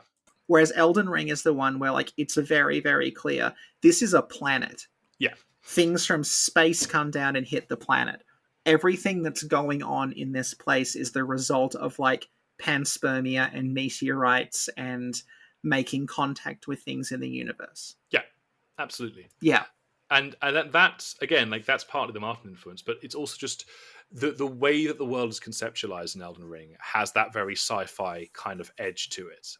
Yes. And even just the kind of creatures you fight, like the giant ants, for example, like that's like a classic of old sci-fi, is like all big Yeah. giant Yeah. insects, you know, and the way that some of the designs of the enemies, particularly the more like out there designs, they do start to rub up against that, like that more sci-fi. I mean, the Elden Beast, for example, the final boss of the game, because when you go in, you go into the Erd Tree, you defeat Marika Radigan, who is Radigan at this point for reasons, and then just out of nowhere, this massive cosmic-looking dolphin thing Yeah. appears, and it turns Marika's body into a literal sword, and like suddenly you're fighting in this like sci-fi sort of art book, Yeah. setting, where everything's like gold, and like it's like this sort of like shallow lake that goes on forever and ever, and then once you've defeated that thing, everything goes back to normal again. And it's like, again, like there's these like sort of very like sci-fi, weird, old school golden age sci-fi stuff that's going on in a way, again, which like Dark Souls 1, although it does have its weird points, it's very traditional fantasy. There's none of that. It's all very much like, this is fantasy, and it's like fantasy led on top of fantasy. Whereas like Elden Ring is very explicitly going for a more sci-fi influenced and sci-fi understanding of the world. Yeah, like in Dark Souls, there's Crystal Cave, which is just like a bunch of crystals that exist because it's a world with magical crystals in it. Yes. Elden Ring, glintstone is something that fell out of the sky. Yeah. And it is almost like, it sort of gives the impression that it's just growing and expanding. Yes. And it's like a substance people don't quite understand. And like this world, like things have just been hitting it for God knows how long. So like the greater will, like it's something that is from space. Yeah. It's not like a god, it's actually something out in the cosmos, and because it's presented as like this is a being that is possibly on another planet or in another dimension or something, but it is still like, it is a being. That means that there has to actually be this chain of commands to sort of interface with it. It's something that can be like rebelled against. It can rebel against you. You can have a world without it. It is functioning, like a colonizing force in this universe. Yeah. It's like in the previous games, there's more than one god, but like again in Elden Ring, it's like you have these different like intelligences from the stars, like the Blood Star, and like a bunch. It's like a bunch of them. The Elden Ring, the Greater Will is only like the most powerful of them, but you have like a bunch of these like kind of cosmic entities and forces that are manifesting. The framing is very different, even though the specific thing happening is kind of similar. A good example would be the Scarlet Rot. Yes. Which is described as like, this is a god that is a disease. Yeah. But it's not presented as like Nurgle from Warhammer, where it's like the god of disease. It's actually presented, if you look at the way it operates, it's almost like the terraforming black goo from Prometheus. Yes. It's like something that is rewriting the way this world works. It's changing the topography of the landscape. It's causing life to bloom where it wasn't there previously. It's destroying people's bodies. But because the Elden Ring civilization does not have words like terraforming or nanomachines or anything like that, it's interpreting it as a disease that's infecting the planet. But it's actually something that is far more kind of... It's actually or it's like the red weeds from War of the Worlds. I was literally going to say, like, it is very it's drawing a lot on like the War of the Worlds, also like the Day of the Triffids, if you know that kind of thing, like that sort of idea of like an alien, almost plant infestation, which is kind of like growing and absorbing and reproducing on a different planet. And of course, as you've mentioned before, like that is literally also the Erd Tree. Like that is literally what the Erd Tree has done. It's just that people don't think of it like that because it's been around for so long. But originally, that's also what the Erd Tree did. And like the Lands Between is almost like a cosmic battleground between these different forces that are all trying to influence and colonize and reproduce, and that, again, that is quite different. There are elements of that in Dark Souls 1 where you have the war between the demons and the gods and stuff like that, but for the most part, like there are distinct areas of Lordran that are set to each of the different souls. Whereas Yeah. in Elden Ring, like no, like all of this is the result of constant battles and wars and colonial Yeah. expeditions Yeah. taking place over generations and generations, which is led to this kind of stagnant and almost collapsing world. Whereas in Yeah. Dark Souls 1, Yeah. it's all about just like, that's just the way the world is. It's going to have to Yeah. change. In Elden Ring, no, it's the actions of people and characters that are making that change. And that's the biggest difference. Yeah. Yeah, it's also like, again, going back to this being very like 70s sci-fi inspired, it's also very Chariots of the Gods. Mm. It's like these myths that you've heard about like, gods battling in the sky and like angels coming to earth and Yeah. taking wives and things. They're actually this like people trying to explain encounters with aliens. Yes. It's that Yeah, sort of it's idea. that. Yeah, it's particularly like the stuff with Rani and like the second moon. Yes. That is just like, Yeah. there's a second moon and that moon is clearly like it's sentient on some level. Yeah. Which is very reminiscent of like, theories about the moon being a spaceship. Yeah, that's like the moon being an egg or Yeah. a spaceship or some kind of Yeah. Okay, so just then to sort of bring it, so to kind of summarize, so I'd say again, in comparison to the previous games, like Elden Ring is much more concerned with the character of the like the characters of its world than the metaphysics. Like the metaphysics is there, as we've talked about, and it is interesting. But again, unlike say Dark Souls 1 or even Dark Souls 2 to some extent, like it's more focused on the idea of like the characters. Like the ages of Elden Ring are defined by the Elden Lords. They aren't defined by some kind of cosmic, like they aren't defined by the age in like a metaphysical sense. They're defined by like, oh, Godfrey's Elden Lord now. Oh, Radagon's Elden Lord now. Like that's how things are kind of understood. Again, like when I mentioned it being a kind of a capstone, like Elden Ring, it feels like a fusion of the philosophical ideas behind Dark Souls 1 and Dark Souls 2. Yeah. Like it has Dark Souls 1's kind of approach to a more objective history in the sense of giving you like a timeline, but then also does the Dark Souls 2 thing of being more philosophical and like also it has a timeline, but the timeline is more wavy and all over the place, and you can kind of slot things in more the way you want it. So you have like a defined, these things happened and here's kind of why they happened, but also the understanding of the time is much broader, so you can kind of make your own stuff, you make your own understanding out of it a bit easier. And then I say, and also like Dark Souls 2, Elden Ring kind of leaves a lot of its world unexplained. Like you've already mentioned the Eternal Cities, that's a good example. You could also say things like the exact way that like the Crucible functioned, again, is left very up to interpretation. And the point there is that like the Dark Souls 1 is very efficient in that almost everything that you get told about the lore transfers back to the actual world in some specific way. Again, like even a throwaway thing, like, oh, there was this plot against Nito to steal the power of Nito, and then like it's like, oh, we just fought through a bunch of random guys who had the power of Nito, and they appear to be either guarding or like containing him. Like, oh, is that like a part? Like, so like even small bits of lore get extrapolated upon in the world, whereas in Elden Ring, the world's just way too big for that. So you get these like weird off-kilter stuff, like, oh, the ghost birds used to be used in burial rituals. That's cool, I guess. Like, it doesn't really mean anything. It's just kind of interesting. And that's again more like Dark Souls 2, where you get the history of like Hyde and of the Old Iron King and all this. And again, like it's interesting. It's not necessary to understand the themes, but it's fun to just have as part of like your understanding of the world. So anyway, so to bring all this mammoth fucking video to a close, we're gonna have, so we've got comparative points across the series. So these are the few things that I picked out, and then I'll let you take over. But basically, the main similarities are things like all of the backstories to all of these games have like apart from Sekiro, have a singular start point to them, right? So you've got the first flame, you've got the Elden Star falling, you've got the old blood being discovered, or more broadly, like the existence of the Great Ones. So there all does seem to be like, From likes to make games where they have a defined start point, which makes sense because it's a nice way to be able to fit your world around this singular point. Everything can kind of come back to that. Similar themes can be seen across the series. Again, power corrupts, absolutely. The idea of immortality being a curse or in some way like a kind of an abnormal thing.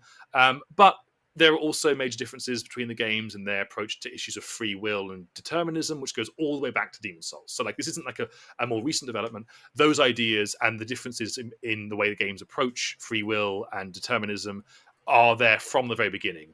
In those two endings, again, you can either decide to lock away the old one, or you can take its power and become the latest demon, and kind of take over the world. The games directed solely by Miyazaki tend towards a more simple backstory. So, Demon Souls, Bloodborne, and Sekiro. Dark Souls is kind of the outlier there. It's Dark Souls. The more games we have in the series, the more unusual Dark Souls becomes in many respects. So, I think that's interesting to note. Those games, as in the Miyazaki games, also tend towards a more kind of archaeological, objective backstory. Again, Dark Souls is something of an outlier there. And then the more mythological, subjective games are those directed or co-directed by Tanimura. Although, admittedly, he also directed the Dark Souls 3 DLCs, which do the exact opposite of that. So that might also just be that might be more of a specific game thing rather than a Tanimura thing. But yeah, so that's that's what I took from our discussion. Yeah. So I think what's interesting about the world's having a starting point is that even in the most fantastical of those, which would be Dark Souls, the starting point is not actually the beginning of the world. No. It's the beginning of the world that you happen to be playing in. Yeah. Like, there was a time before the First Flame, and we just don't know what happened during it. Yes. But it's also kind of implied in Dark Souls 3 that we're sliding back toward that. Yeah. So it could just be a long cycle of just going through various ages to return back to the Age of Ancients. Yeah, and like the whole age concept is also interesting, because of all of these games, the only one of them that is actually explicitly cyclical is Bloodborne. Yes. Because that's the one that's like, this event is occurring over and over and over again. And you see in this like stacked series of nightmares that like, oh, what's going to happen after Bloodborne is that X hundred years later, people are going to find the ruins of Yharnam. Yeah. They're going to start exploring them, and they're going to figure out how to project into the nightmare, and they'll find the Hunter's Nightmare, which to them will be their version of the Nightmare Frontier, and this will all just happen again. Yeah.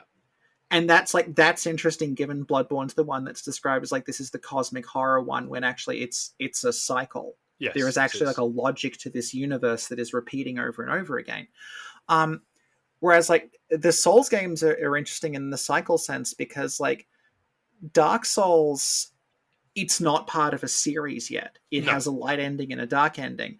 Dark Souls 2 comes along and it establishes that like there's been a cycle, like this has happened over and over and over again, which implies multiple ages of light and dark. And then Dark Souls 3 comes along and that overwrites that by saying like, there's just this succession of ages, and maybe the Age of Dark will come next, but maybe we'll figure out something else, and that'll happen next.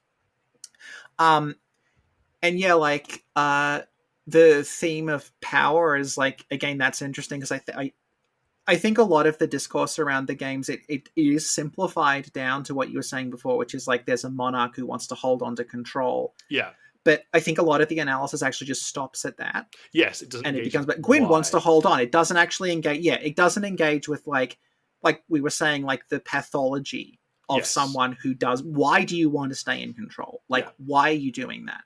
And that's again why I think Bloodborne is interesting as an outlier there, because actually the antagonistic forces in Bloodborne are the ones who want to move on.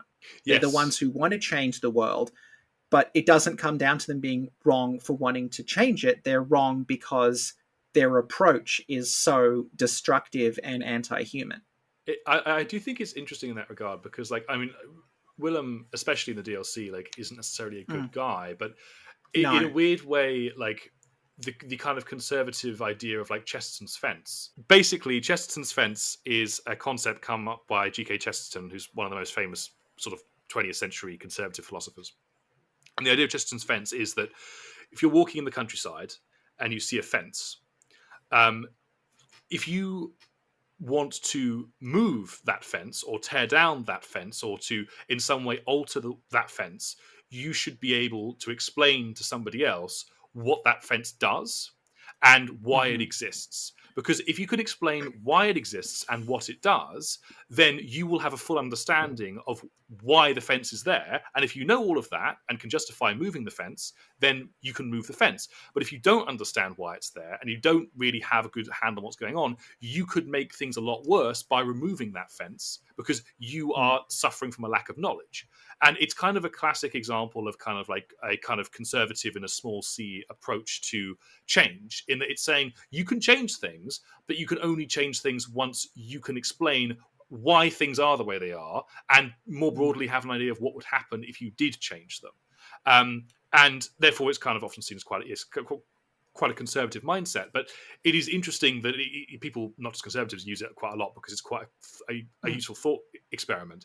And in this context, obviously, what's interesting is that in most of the Souls games, the point about the world being the way it is because people aren't willing to move on. So you kind of need, Mm. so you understand the fence, you understand why things are the way they are, and then you can explain why they need to change. Whereas in Bloodborne, Lawrence fails Chesterton's fence. He doesn't understand the old Mm. blood. He doesn't know how to use it. He doesn't know what it will do to a society when he starts experimenting with it. But that's Willem's critique of him, and Willem is correct in this. Yeah. So Yeah. so what ends up happening is that he fails the test, he takes the fence away, and suddenly the bull charges him and destroys him and the entire Yeah. society that he's trying to build. Yeah, and Willem is also wrong Yes, no, he's not right either. for the exact opposite reason, which is that he is so concerned about what might happen that nothing happens. Yes, yeah, He just ends up in this rocking chair. yeah, like he is stagnant. The issue there is not like, are you trying to change the world or not? It's actually just like the way these people view the world itself, because they both have this like, they are trying to understand something emotional in a purely empirical way. Which you can't do. So it doesn't actually matter whether they are conservative or radical about it. It's never going to work. No, it isn't. And in that sense, like, it is interesting that Bloodborne, again, like when we talk about things coming in from outside, you know, in most of the time we're talking about physical, literal things, like, again, like the first flame appearing or the old one appearing. But in Bloodborne, we're also just talking about things coming from outside, as in like the idea of a mother's love for her child being this almost inconceivable outside force to people who are solely understanding the world in a very rationalistic, structured way. They can't understand it, and therefore they assume it can't be right, and they do all of these experiments to try and understand it when actually all they had to do was think in a different way. Again, quite interesting, isn't it? That Lawrence doesn't turn into a celestial being of any kind. He turns into a beast. Like, even the choir turn to celestial beings, but Lawrence, no, he gets nowhere near enlightenment at all. Yeah, and you can even see, like, in the last days of the Healing Church, like, they have abandoned any pretense of being like a medical establishment, and they are just doing full like human sacrifices. Yeah, the actual point of the Healing Church's collapse is because they've just hit something they can't understand through their traditional metrics, and they just keep trying over and over and over and over and over, and they just can't, and they're destroying their own society by trying to keep doing the same thing over and over again and getting the same result each time until eventually everyone's gone mad or they're dead.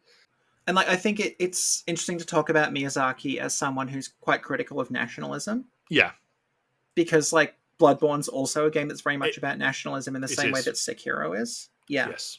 Like there's a very there's another, I guess, theme that does run through a lot of the games is like there's a like suspicion of hierarchy, and a sort of especially a suspicion of like a kind of faith or religious hierarchy, which again is a very berserk thing. To be fair, is in there as well. But like the idea that like clerics in both Demon Souls, Dark Souls 1, and Dark Souls 2 are usually depicted as being fairly kind of conniving characters who subvert the ideal of who subvert like the ideals of their faith. So there's but no, I think that's quite a good point to end on, actually, because I think Bloodborne, I mean, they're all unique in their own different ways. Bloodborne is quite unique in terms of its themes and ideas, in a way that I think is, again, because people don't necessarily want to read into the themes and ideas because it's like, oh, gender. So something else that like I sort of wanted to touch on is the way that like the gods in these games, despite the fact that we are presented with what appears to be like a standard sort of fantasy universe a lot of the time. None of these games have like gods in the way that you and I as Westerners would use the term gods. No. They just have immensely powerful beings who attain the status of a god, which is something that, like, I remember when Dark Souls came out, Gwyn is a very, very Zeus-like figure. Yes, I was going to say he's aesthetically, in terms, he's a massive guy with a beard. He's throwing lightning bolts. He's got this massive incestuous family around him. Yeah. But at the same time, like, he's not someone that you worship because he gets magic prayer power. He's the king. Like, he's in charge. His status as a deity comes from the fact that he is in charge. You can also just kill him. Yeah, like he's just a dude at the end of the day.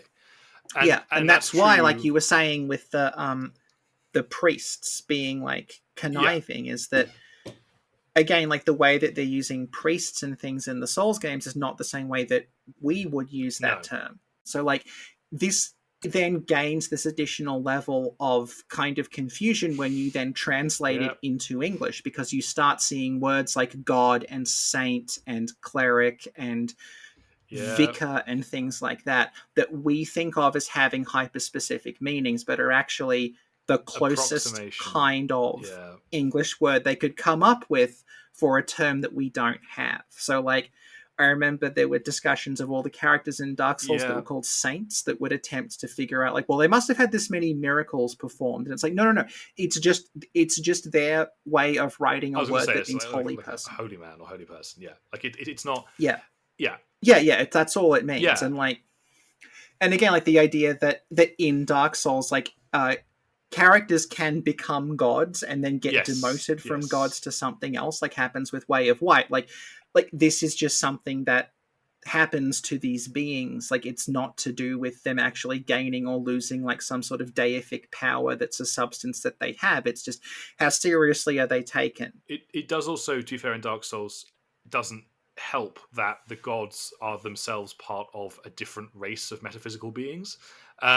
So you do Elden Ring, this is a bit easy to understand because it's like, okay, it's basically just like one big incestuous family of people who kind of have like some kind of inherited power. Like, I know that because they talk about Godric having like a diluted bloodline, and that's why he's like kind of a bad demigod.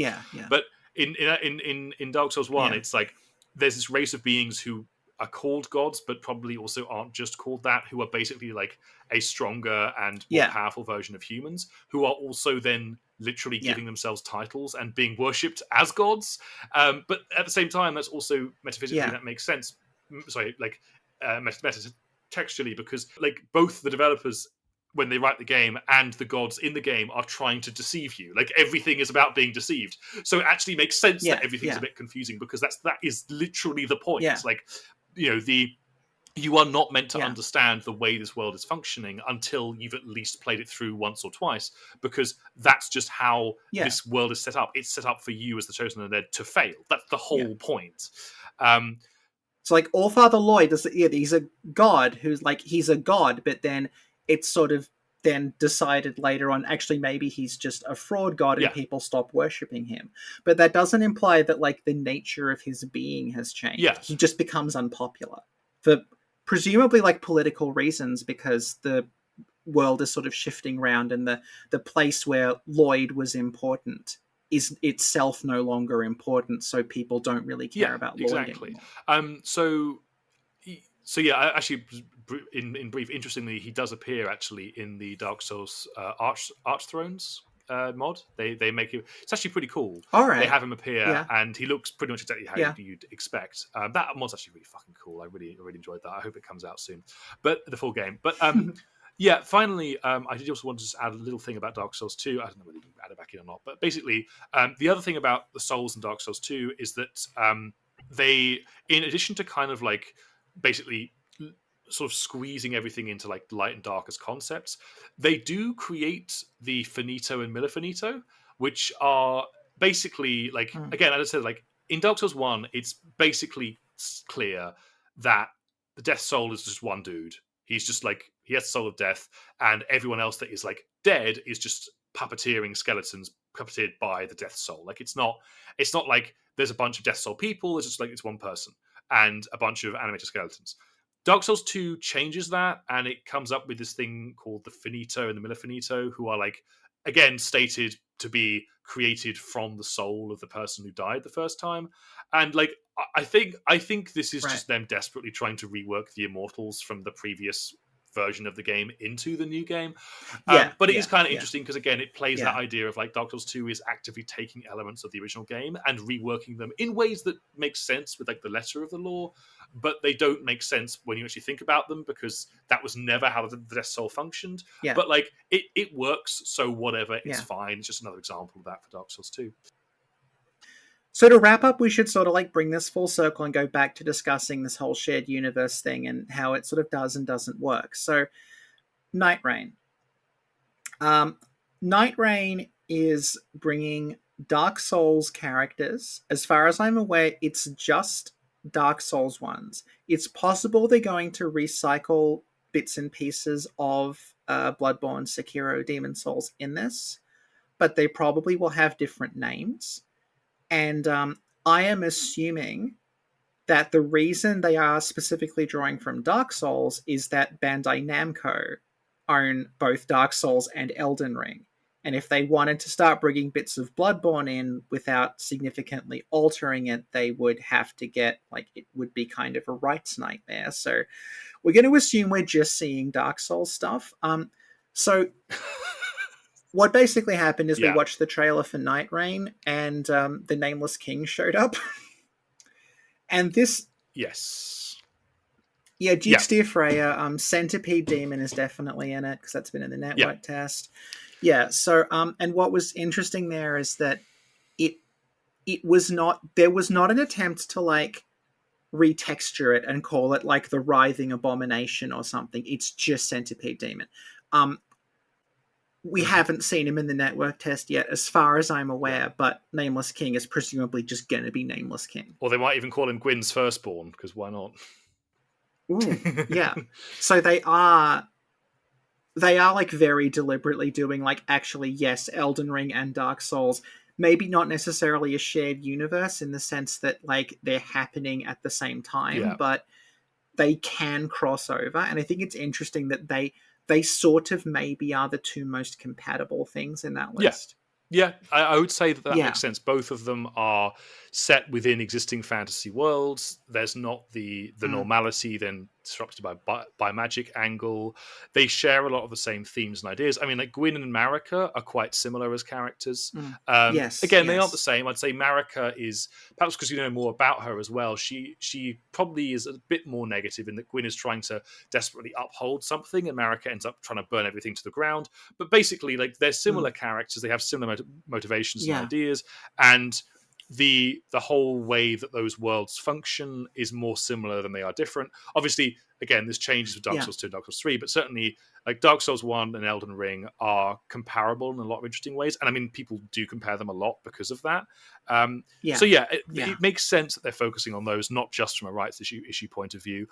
Also, I just feel like at some level, seeing something like the One Reborn in Nightreign would feel very odd in a way that seeing like the Nameless King wouldn't, because visually speaking, Bloodborne's bosses are more like grotesque and horrible and like awful, whereas Elden Ring and Dark Souls, there's a bit of that, but they tend to be more traditional fantasy fare as well. Alongside this, like, there have been people who have said, like, actually, this confirms that Elden Ring and Dark Souls are like literally this is the same story. No. And the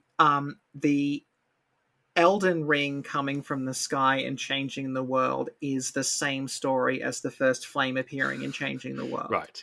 And like, I sort of like, no, on a like basic literal level, no, they're not the same story. But also, like, I can see why, like, you would see an overlap there, because in a sense they are similar stories in that there was this world and then this thing appears, whether it is a flame or a golden ring of light, and that then sort of like sets the rules for that world, coincidentally overthrowing dragons in both of them.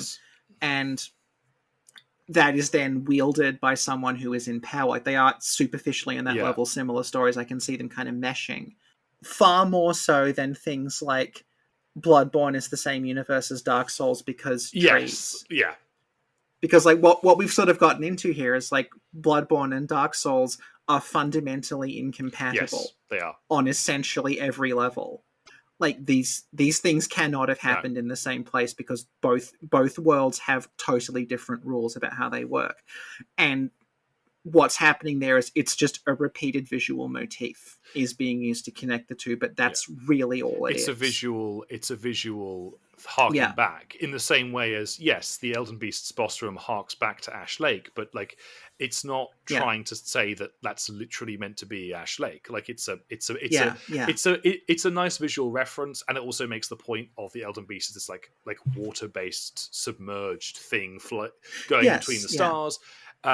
Yeah, and I'd say to that as well, like again, going all the way back to what I was talking about at the beginning of this video. Um, yeah, the idea of trying to fit Dark Souls and Demon Souls together in a shared universe has been around since the fandom has been around, like since Dark Souls came yeah, out. yeah, Because yeah, yeah, ultimately, all yeah. of these games are quite similar mechanically, and they share like a Mm, specific. You know, they're all action, third-person action yeah. RPGs. They share similar themes. They share similar writing. Again, not always. I mean, Sekiro is often seen as the odd one out because it's quite different in many Mm, respects. But yeah, but at yeah, a broad yeah. level, like it's not surprising that people look to these games to have a shared universe because there is a lot of similarity between these different games. But that doesn't mean that the developers are actually conceptualizing these as being in a shared universe. Like that's not the same No, thing. no, And yeah, I think you could no. definitely say like Bloodborne and Demon Souls could make sense in shared universe. I mean, originally they were. Yeah, Originally, Bloodborne was just Demon Souls 2. yeah. Um, As far as as far we're as we're aware, aware, yeah, yeah, like yeah. Like, I mean, that's an interesting case where, like, it looks like it did start off explicitly as Demon Souls 2. I don't mean it was called no, Demon no, Souls 2, but it was conceptualized as a continuation of the same world. And it seems like the identity of the game as a separate thing sort of comes along as the themes of it start developing, moving in the yeah, direction that we were talking, and that starts to make it its own distinct thing. Because like the early versions of Bloodborne, straight up, they have demons in them, they have yeah, souls in them. yeah, A similar thing seems to have happened with Sekiro, where Sekiro seems to have been initially conceptualized as a Tenchu game. And as that got further into development and became a more sort of supernatural story, that yeah. it developed its own identity and became Sekiro rather than Tenchu. Interestingly, the opposite seems to have happened with Armored Core 6, because, like, I know that this is not something we discussed because it's not a Souls Yeah, but game, but, like, it's not gone unnoticed among people who grew up playing the older Armored Core games, of which I am one, that Armored Core 6 does not feel like an Armored Core interesting. game at all. Like, in terms of its world building, in terms of the story it's telling, in terms of how it controls, it feels like a completely new Interesting. IP. Like, Armored Core 6 to Armored Core, it feels sort of like the Elden Ring world to the Demon Yeah, Souls world. yeah, Like, it's much more, it's like this big sort of expansive, exciting space opera with like alien consciousnesses and stuff. Whereas prior Armored Core games were just like everything's just gone to total crap and we're all killing each yeah. other in a desert. Sort of that feel. So then I think to kind of to sort of bring this then to a sort of towards a final close, I think that what Yeah. we're kind of getting at here actually is that when we're talking about the way that these games are kind of feeling, and Yeah. what we're really Yeah. talking Yeah. about is the specific kind of design philosophy and writing style of Yeah. From Software. Um, because a Yes. lot of the Yes. time, and this has been mentioned by many people, right? And it's very obvious when looking at certain games like Dark Souls 2, but especially Dark Souls 3.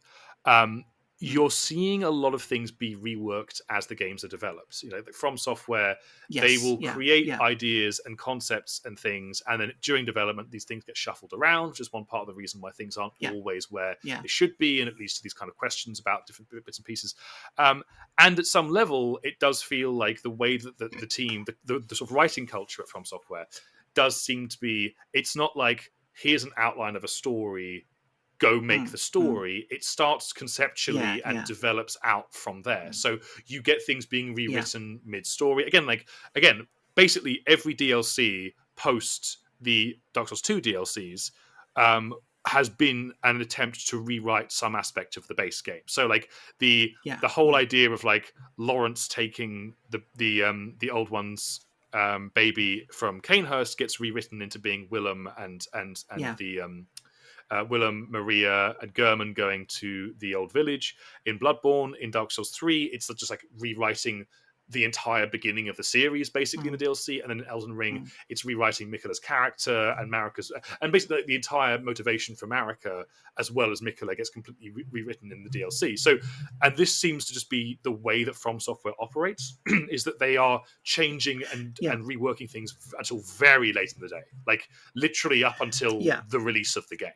And so it feels like what they do is they start with a series of themes and motifs that they sort of want to explore, and then that's iterated on until it becomes, and again, like going back to Bloodborne, this is one of the reasons that, like, when people say, would you have liked them to have had more time on Bloodborne, I'm like, maybe I wouldn't, because it feels like what happened with Bloodborne is it just went off in a direction they weren't planning.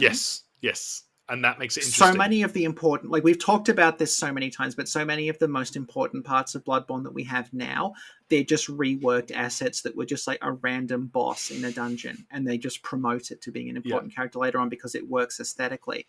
And like, I feel like had they had more time to develop it, they may have revised it and sort of cleaned it up and removed those rough edges that make it interesting. One of the main things, like, I've been rewatching some, partly because I'm actually hopefully going to do a video on the original story for Dark Souls 2 at some point. I've been rewatching a lot of like cut content stuff around Dark Souls 2, and you've probably seen that video by Illusory Wall, like how the gutter got gutted, and it's the gutter, and it's good. So one of the things that I like about Dark Souls 2 is one of the things I find interesting about the discussion around Dark Souls 2 is that a lot of people, when they talk about it, even if they like the game, will say things like, oh, you know, wouldn't it have been amazing if we'd got the original version of Dark Souls 2? Because like that original version clearly was it was way too ambitious for what the PS3 and PS60 could handle. And that's a big part of the reason why Tanamura takes it on and it becomes the game we have now. But, you know, having seen cut content stuff like the old version of the gutter, I mean, like, don't get me wrong, the old version of the gutter is really cool. Like, it's really cool, but it's really cool in that it's basically just doing Dark Souls 1 again. Like, it has the very intricate level design, it has like the very specific you know, world features, and it's doing the environmental storytelling thing, and like, that's all cool. And don't get me wrong, I would love to play the original version of Dark Souls 2, but like not at the expense of the version that we got, because the version we got is interesting because it's not Dark Souls 1, it's not Dark Souls 1.5. It's a completely different thing that is as much as a response to the original game and a critique of the original game as it is a sequel to it.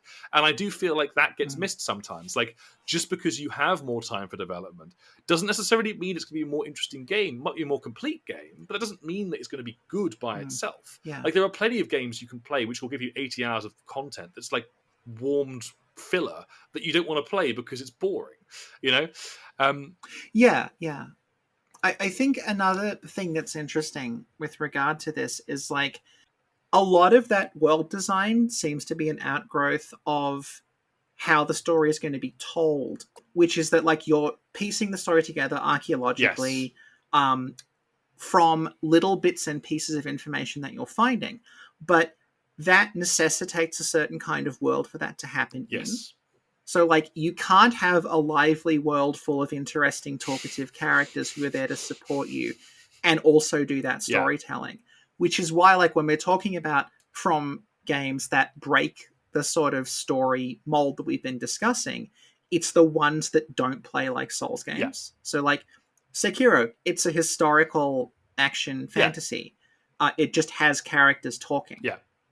Other really important thing about Sekiro is it's about a specific character.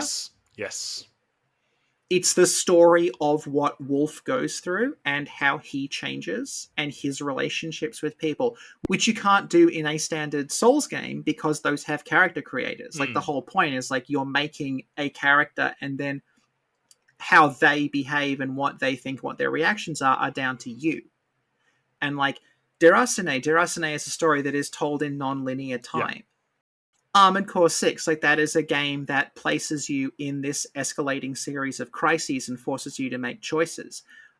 Those things, those kinds of stories don't work if you're doing like the Souls-like storytelling Yeah. method, because that storytelling method is specifically designed around worlds that are desolate, empty, that have been like scarred by war, that are full of like characters who Hmm. are Yeah. mad. They are games about being alone. They are games about like reflecting on what you're seeing rather than like characters reacting to things. A lot of the reaction is coming from the player rather Yeah. than the characters. And that lends itself specifically to a certain kind of world building that those other games don't. Yeah. Yeah. So that's why, like, when I think about like what the hell's Miyazaki doing next, because he did mention another fantasy series, like to me, it's going to come down to like, are you doing this storytelling style again? Yes. Or are you doing something else? Yeah, like I've seen him do other things. This is kind of why I get a little frustrated.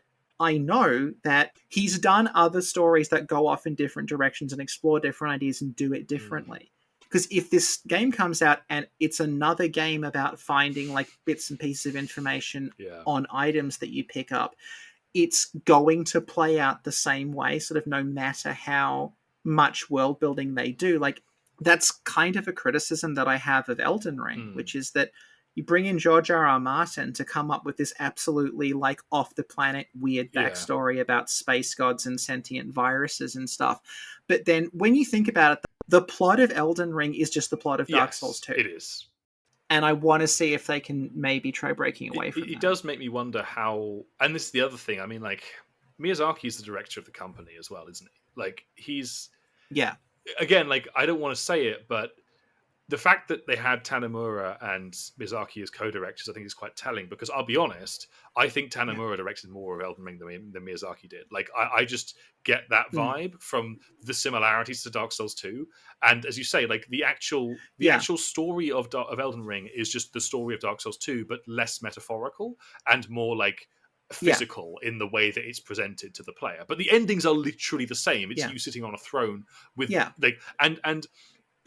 and it's like I do wonder. It's a character who can't die mysteriously being brought to a land and told that their destiny is to become king, and in order to do that they have to kill a bunch of people who also wanted to be king, and then they're asked to reflect on what that meant Yes, to them. exactly, and like come up. It's with Melina in place of Aldia. Yeah, Yeah. well, Melina is like Aldia / Emerald Herald, but yeah, like it's the same. It's the same Yeah. basic Yeah. idea, and you Yeah. know, Yeah. and yeah, and that to me suggests that maybe actually the guy who directed that game going on to then co-direct this Mm. game suggests that actually he might have been some of the more of a driving force behind the actual development.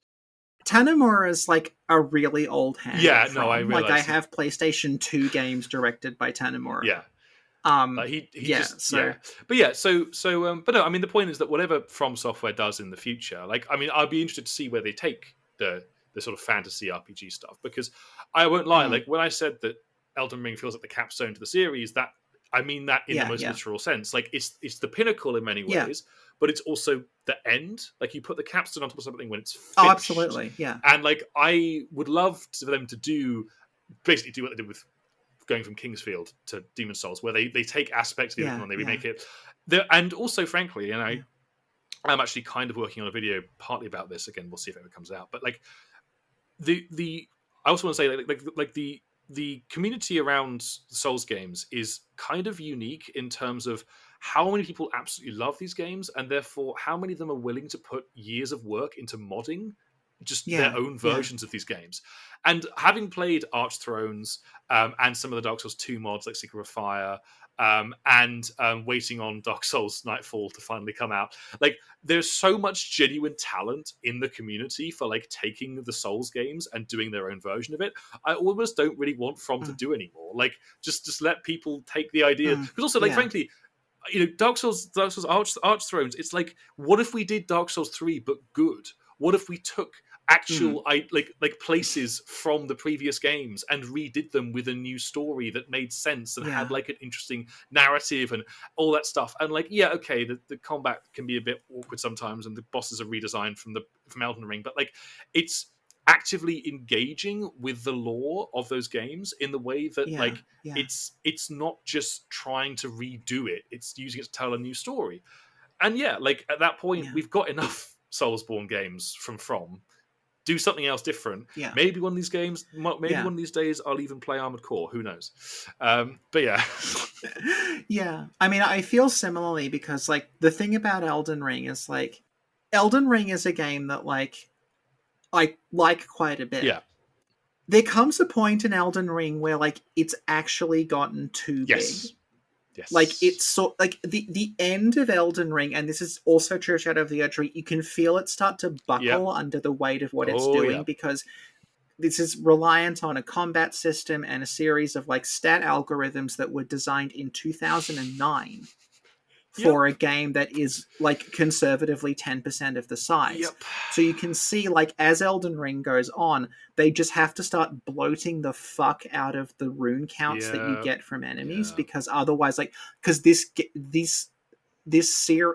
because this system was not designed to really, like, cope with you leveling beyond about level 60. yes, Like, it sort of yeah, wants that to be the cap.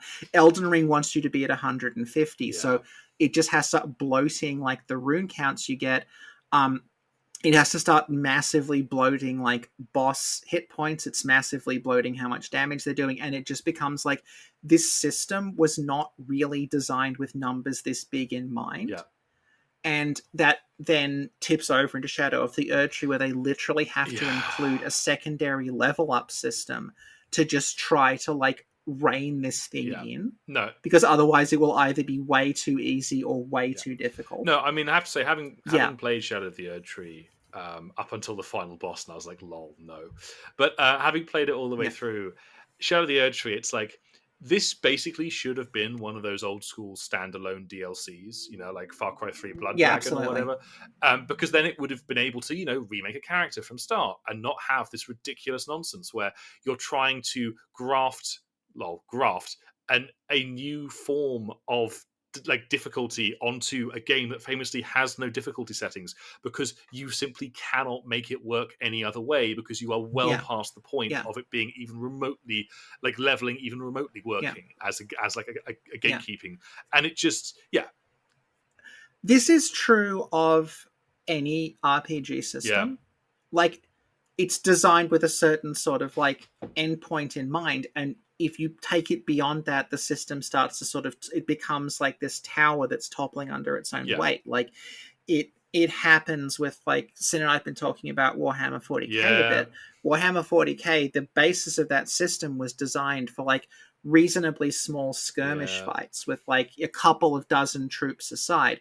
The game as it is now includes, like, you know, aircraft. It yeah, includes, like, like, tank companies and things like that, and they've just had to, like, build atop this foundation that's not designed for that, and the game system's actually quite clumsy. Same thing happens with, like, some editions of Dungeons and Dragons, where you know, in order to play above a certain level, you essentially need to get an expansion that allows you to do that, yeah, because the base game's not really designed for you to level beyond about 15 to yeah, 20. Um, yeah, things like that happening. And, like, Souls is just at that point, like, you can't make something bigger than Elden Ring and have it work, because it's already stopped working by the end of Elden yeah. Ring. In a way, it feels quite similar to, again, the Ringed City, where you have a similar problem. Same with Ashes of Ariandel, Yeah. where it's like everyone. I remember when it came out, everyone raved about the Saint Fried fight. In my opinion, that's one of the worst fights in the entirety of the Soulsborne games, because Yeah. it's just Yeah. three boss Yeah. fights slapped together back to back. Like, it's not a single boss fight. Yeah. Yeah. It's just three different Yeah. fights that are completely separate. And people were like, "Oh, it's so hard." It's like, that doesn't make a good fight. A fight isn't good because it's hard. Yeah. It's good Yeah. because it's interesting, or it's Yeah. provocative, or it's thought Yeah. provoking. Like, just slapping three different fights back to back, expecting me to like die to each of them to expand the length of this really small Yeah. DLC is not good boss design. Like, Yeah. Yeah. Yeah. but yeah. Anyway, I feel like we've run out of road Yeah. ourselves a bit here. Anyway, I am It's 4 hours long. extremely sorry that it has taken 4 hours. No, that's okay. So that brings us to the end of the discussion of cosmology in the Souls games. My guest was Alistair, Knight of the Orchards, who has appeared on this show quite a few times, and I have also appeared on his channel a few times. Yes. So Sophie and I are doing a somewhat interrupted series, life got in the way, on the ranking every boss in Elden Ring, which will not be including the DLC because I don't really want to play that. But also, I just get angry talking about Elden Ring DLC bosses. I tried, didn't work. So so we're ranking all of the bosses in Elden Ring. The third episode has been recorded and is in production, but it is currently interrupted. So that should be coming out hopefully sometime in the not too distant future. And more broadly, it's always a pleasure to come on the Snack Covenant. It's always a pleasure to be hosted here because you guys do some really fun and engaging work on the Souls games, and also more broadly, I've been really enjoying the branching out into the more PS1 era games. Thank you. Yeah, so thank you, Alistair. Thank you, Sophie. And thank you, everyone, for listening, and we'll see you all next time. Bye. Bye.